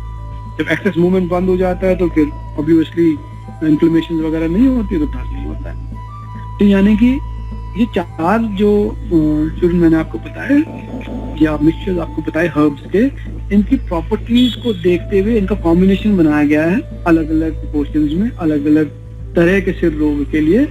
और उसको प्रयोग करके आप जो फ्लूइड है, एयर है या टेम्परेचर है, उसको उस लेवल पे ले आते हैं, उनका बैलेंस इस तरह से बना लेते हैं कि उसका जो ड्रेनेज है नेचुरल वो शुरू हो जाता है, जिससे जुकाम, खांसी, नजला, जिसको sinusitis, rhinitis, migraine and all these things they start to go. और बहुत सारे पेशेंट्स हैं जो इससे ठीक हो गए, जो कहते 20 साल से माइग्रेन है और अभी शायद मिसेस मनोज है या I think she is there, वो काफी सालों से था, वो सब ठीक हो गया और वो खाती क्या है, इसी तरह के चूर्ण खाती है। तो मेरा कहने का ये मतलब है कि हमें ये नहीं घबरा देना चाहिए कि ये तो अभी माइग्रेन है और एक ऐसी बीमारी है जो कभी ठीक नहीं होगी। ये कोई बीमारियां नहीं है, ये सब बीमारियां हमारी खुद के जो सामंजस्य है, बैलेंस है, उसके खराब होने से ही हुई है। चाहे वो सामंजस्य प्रकृति और पुरुष का हो, चाहे वो सामंजस्य ईड़ा और पिंगला का हो, चाहे वो सामंजस्य वात, पित्त और कफ का हो, चाहे वो आत्मा और परमात्मा, इनके वेरिएशन से ही ये रोग होते हैं। इसके अलावा कोई रोग नहीं है। तो हमें ये बिल्कुल नहीं डरना चाहिए कि सिर में नस फट जाएगी, और नस फटने से कुछ नस नहीं फटती, नसें अपनी जगह में हैं। उनको काउंटर करने के लिए ये फ्लूइड ऊपर जाता है, जिससे कि नसों के ऊपर प्रेशर बाहर से भी बना रहे, वो फटे ना। ऐसा कोई प्रॉब्लम नहीं है कि नस फट जाती है। वो तो सर्टेनली जब ज्यादा व्याधि होगी और हम फोर्सफुली कोई चीज करेंगे तो डैमेज हो जाएगा, रप्चर हो जाएगा, ये तो हो सकता है। पर यही कारण नहीं है बीमारियों का, और इससे कारण से कोई मरता नहीं। ये तो कुछ लोगों में ये मिला तो इसलिए हमने मान लिया कि ये तो रप्चर हो गया इसलिए। तो शिरो रोग का मुख्य कारण गलत ब्रीदिंग, ठीक से ना ब्रीद कर पाना, गलत पोस्चर्स, ड्रेनेज का ना हो पाना, अविद्या ज्ञान का ना होना, वी डोंट नो, और हम सोचने लगते हैं कि पता नहीं माइग्रेन क्यों हो गया, और उस पता नहीं की वजह से एंजाइटी होती है, और एंजाइटी की वजह से मसल कॉन्ट्रैक्शन होते हैं और पेन होता है। सो ज्ञान का ना होना, फॉर्मेलिटीज करना, औपचारिकताएं करना, नाक को ना निकालना समय समय पर, ना थूकना समय समय पर, या फिर गलत भोजन, जैसे मैंने आपको बताया विरुद्ध भोजन, जो हमें चाहिए उसके अलावा हम बाकी चीजें खाएं, कि जैसे आज ये बना हुआ है तो खा लेता हूँ, पिज्जा आया है तो खा लेता हूँ, जरूरत नहीं है तो खाएंगे तो कहीं ना कहीं जमा हो जाएगा, जमा होगा तो दर्द होगा। तो विरुद्ध भोजन से ये समस्या उत्पन्न। तो मेरे ख्याल से मैंने आउटलाइन मतलब थोड़ा सा ब्रॉडली आपको बता दिया कि सिर को इतना डरने की जरूरत नहीं है कि सिर है तो ब्रेन में पता नहीं क्या हो जाएगा, बीपी हो जाएगा, थायराइड हो गया और मेरा तो सिर में घुस गया। इतनी बड़ी समस्या नहीं है।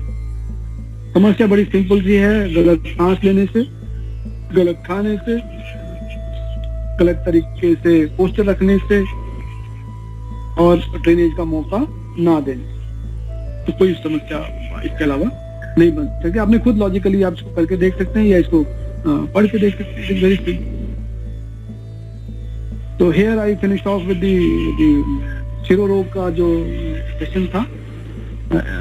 इसमें बाकी डिटेल्स में जाने की जरूरत नहीं है कि कैसे मेनिंजिया जो है कैसे कवर करता है, ड्यूरामीटर कैसे कवर करता है, एरेक्नॉइड कैसे करता है, पियामीटर कैसे करता है, ये सब इनकी कोई जरूरत नहीं पता करने की, क्योंकि जो मेन प्रिंसिपल है वो ये है जो मैंने आपको, इस प्रिंसिपल को समझ के इसके अकॉर्डिंग काम करके हम आसानी से शिरो रोग को दूर रख सकते हैं। और ये जो मैंने आपको औषधि बताई हैं या तरीके बताए हैं, इनको करने से आसानी से शिरो रोग को हम ठीक कर सकते हैं। Anybody has a question can SMS और आस्क अनम्यूट करके आप पूछ सकते हैं। एक मिनट पे ये नहीं समझ में आया मुझे, फिर से कहिए। Flash I don't pain reason about the. Sir, I'm saying that if there has been no pain above the neck region ever, that no headache, does it indicate that there is a fair degree of balance between the fluids? Yes, certainly. If there is no symptom of any kind of inconvenience also, like जैसे अगर खुजली भी नहीं हो रही है आपके सिर के अंदर, कहीं कोई दर्द नहीं हो रहा है, that means your respiration has been perfect with respect to the cranium. तो otherwise बॉडी में कहीं अगर आप नहीं कर पा रहे हैं तो मे बी डिफरेंट, पर हाँ cranium के लिए it is perfect, and you are eating also very rightly, in the sense the food balance also is good, and also the way you are eating it is also perfect. That is a certain बिना दर्द के, बिना pen के कोई व्याधि नहीं है, especially with respect to air. Thank you, sir. Yeah, anybody else? Because अभी ये आप अभी पूछ सकते हैं इसमें, क्योंकि आपके दिमाग में फ्रेश है और आपको हो सकता है कोई व्याधि हो, तो उसको पूछने से ना आपको क्लियर हो जाएगा कि भाई इसको कैसे ठीक कर।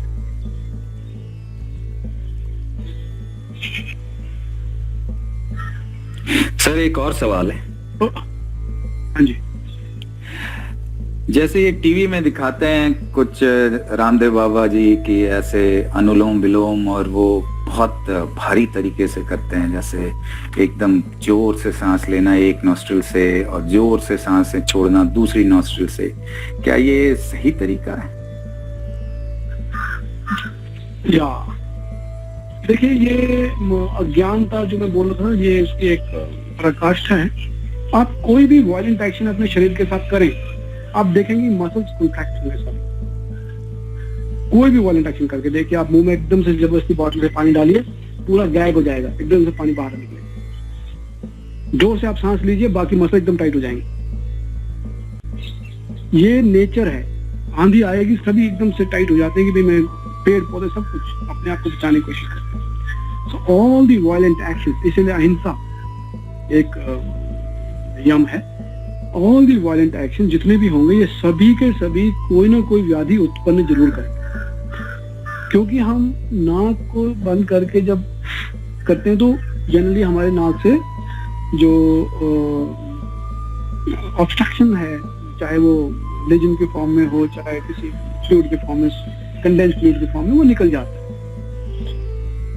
तो जो अज्ञानी है, जो दोस्त who do not know exactly the physiology how it functions, they tend to do this way. In the bargain क्या होता है, उनका जो रामदेव जी खुद हैं, उन्होंने तो बाकी आसन और बाकी इस तरह से किया हुआ है कि उनके चैनल्स पूरी तरह से खुले हुए हैं, कोई व्याधि ऑब्स्ट्रक्शन शायद उनमें नहीं है, जिसकी वजह से वो, आप खुद ही करके देखें, अगर आप नाक पूरी तरह से खोली है तो आप करेंगे तो सब कुछ आराम से निकल जाएगा, फिर आप जितनी मर्जी जोर से करिए आराम से निकलेगा वो। लेकिन प्रभु ने ऐसा नहीं बनाया है, it has made it very very fine, unless you are running you are not required to be breathing heavy. और जब आप धीरे धीरे सांस लेंगे तो जो आपने अभी देखा कॉन्चीज हैं, जो हड्डियां हैं, साइनसेस हैं, उन सभी में सही मात्रा में सांस जाएगा।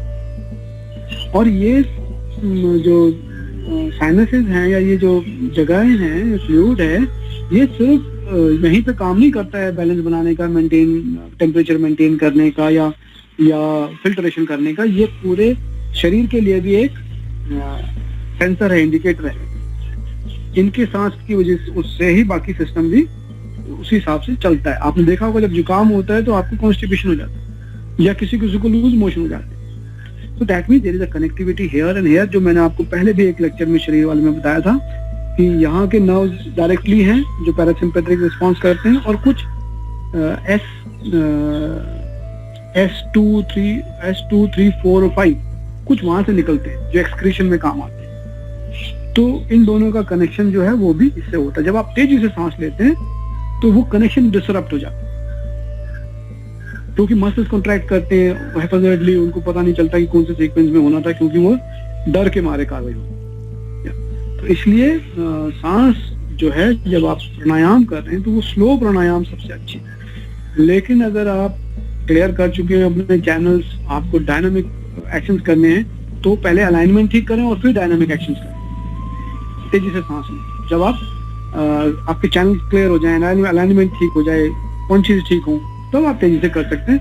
उससे आपकी जो एफिशिएंसी है बर्निंग की, फूड की, वो तेज हो जाएगी, मेटाबॉलिक रेट तेज हो जाएगा, वेट कम हो जाएगा, ये सब काम हो सकते हैं। लेकिन पहले जो बेसिक चीज है उसको ठीक करें, उसके बाद फिर आप किसी भी चीज के ऊपर जा सकते हैं। जैसे आप कोई भी गेम खेलते हैं तो पहले उसकी प्रैक्टिस करते हैं, चाहे बैडमिंटन हो चाहे क्रिकेट हो, पहले सीधे धीरे धीरे करते हो, फिर बाद में शॉट लगाओ। इसी तरह से आपने बाकी खा देगा। या good morning sir, am I audible sir? Yes. Sir एक चीज पूछना था, ये जो कुछ लोगों को ना बैठे हुए कभी कभी सांस में जैसे स्थिति बचती है, दे आर ब्रीदिंग, उनको खुद को नहीं पता लग रहा है, सामने वाले को सुनता है कि वो कुछ विस्लिंग सी साउंड आ रही है उनके नाक से या कुछ, उसका क्या वजह हो सकती है या क्या करना चाहिए? हाँ, तो उसका रीजन इज, जैसे आपको मैंने बताया, जो कॉन्शियस है यहाँ पे और बीच में एक सेप्टम है जो इसको डिवाइड कर रहा है, जिससे कि सांस का जो मूवमेंट है वो ठीक हो। अब जब सांस आ रही है, it has to be heard like there two places. एक तो ब्रीदिंग साउंड होता है जो गले में होता है, लेकिन उसका जो एहसास है वो नाक से होता है, लेकिन आवाज जो है वो यहाँ से आ रही है, वो ब्रोंकियल कॉन्स्ट्रिक्शन से होता है। और दूसरा है जब नाक में ही डेविएशंस हो, सांस एक अलाइनमेंट से ना जारी हो या एक साइड में ज्यादा एक साइड में कम हो, तो उसमें नाक से आवाज आ सकती है। उसके लिए जैसे मैंने बताया, सबसे इफेक्टिव तरीका है सूत्र नीति और जल नीति का। उससे जो मसल्स हैं वो अपनी अलाइनमेंट अपनी पाना शुरू कर देते हैं। जब अपनी अलाइनमेंट पाते हैं तो जिस सेक्टर में वो अपनी लाइन में आना शुरू करते हैं। उसके अलावा ऑयल जो हैं वो आप यूज कर सकते हैं सिर में। जैसे अगर आपके हेडेक है, उसके साथ आवाज आ रही है, तो आप अनु तेल का प्रयोग कर सकते हैं। अनु तेल की स्निफ ले सकते हैं, उससे वो ऑटोमेटिकली जब ऑयल जाएगा, तो मेडिकेटेड ऑयल है, वो मसल्स के ऊपर एक्ट करेगा, मसल अलाइनमेंट ठीक होगा तो वो सही आ जाएगा। इसी प्रकार से षड बिंदु ऑयल, अगर आपके डिफॉर्मिटीज हैं अलाइनमेंट के अंदर हड्डियों की और डिपॉजिट हो जाता है कफ का या म्यूकस का, हार्डन हो जाता है और वो उसकी वजह से ऑब्स्ट्रक्शन है, उसकी वजह से आवाज आ रही है, तो आप उसमें षड बिंदु ऑयल डाल सकते हैं हैंग करके सिर को पीछे की तरफ, जिससे कि वो फ्रंटल साइनस और बाकी साइनस में चला भी जाए। इसी प्रकार से अगर आपका वो मस्कुलर इशू है, सिर्फ मस्कुलर इशू है, मसल्स वीकनेस की वजह से हो जाता है, चाहे चोट लगने की वजह से, चाहे रॉन्ग पोस्चर्स की वजह से, चाहे कंटिन्यूअस क्रेनियम प्रेशर की वजह से, तो उसके अंदर हम यूज कर सकते हैं प्रसारणी ऑयल। प्रसारणी ऑयल के 2-2 ड्रॉप डाल के भी वो आराम होता है। लेकिन सिर्फ नाक, जैसे मैंने बताया, सिर्फ वो एक कनेक्शन नहीं है, इसके अलावा आंखों का भी है, पीछे ब्रेन की कैविटी का है, मसल्स का, ये सब का कनेक्शन है। तो ये समझ लेना जरूरी है कि नाक तो उससे आराम आएगा, लेकिन बाकी चीजें शायद उससे आराम ना हो अगर उनमें त्रुटि है। तो इसलिए शरीर को पूरी तरह से जान के तब आगे कार्रवाई करनी चाहिए। पर ये जो मैंने चूरन बताए 4 और जो 3 ऑयल्स बताए हैं और जो तरीका बताया ब्रीदिंग का, वो डालने से सर्टेनली अगर क्रेनियम कैविटी की कोई भी इश्यूज है तो वो ठीक है। Thank you sir. हाँ, ये भी दे देंगे। तो जैसे था और किसी का कोई प्रश्न हो तो पूछ सकते हैं। ओके, अगर प्रश्न नहीं है तो फिर आज का हम सेशन यही खत्म करते हैं और अगले सेशन में we will take on the neck and thoracic and let's see. ये मैं से ब्रॉडली कवर कर रहा हूँ। आप बाद में मुझे बता सकते हैं स्पेसिफिक, अगर आपको कुछ चीज पूछनी है तो वो मुझे बता सकते हैं, मैं उसके ऊपर अलग से टॉपिक बना के वो भी आपको बता सकते हैं। पर अब अभी के लिए ब्रॉडली हम चले जाएंगे पूरे शरीर में, फिर इसके बाद धीरे धीरे अलग अलग जाएंगे। ये जो आसन का डेमोन्स्ट्रेशन वगैरह है, जो आसन का डेमोन्स्ट्रेशन है, ये शायद इसमें ठीक नहीं हो पा रहा। अगली बार I will try and fix it in a fashion कि वो जो आसन है इन चीजों के लिए वो भी डेमोन्स्ट्रेट हो सके। अगर किसी का प्रश्न नहीं है तो फिर वी विल टेक लीव। नमस्कार।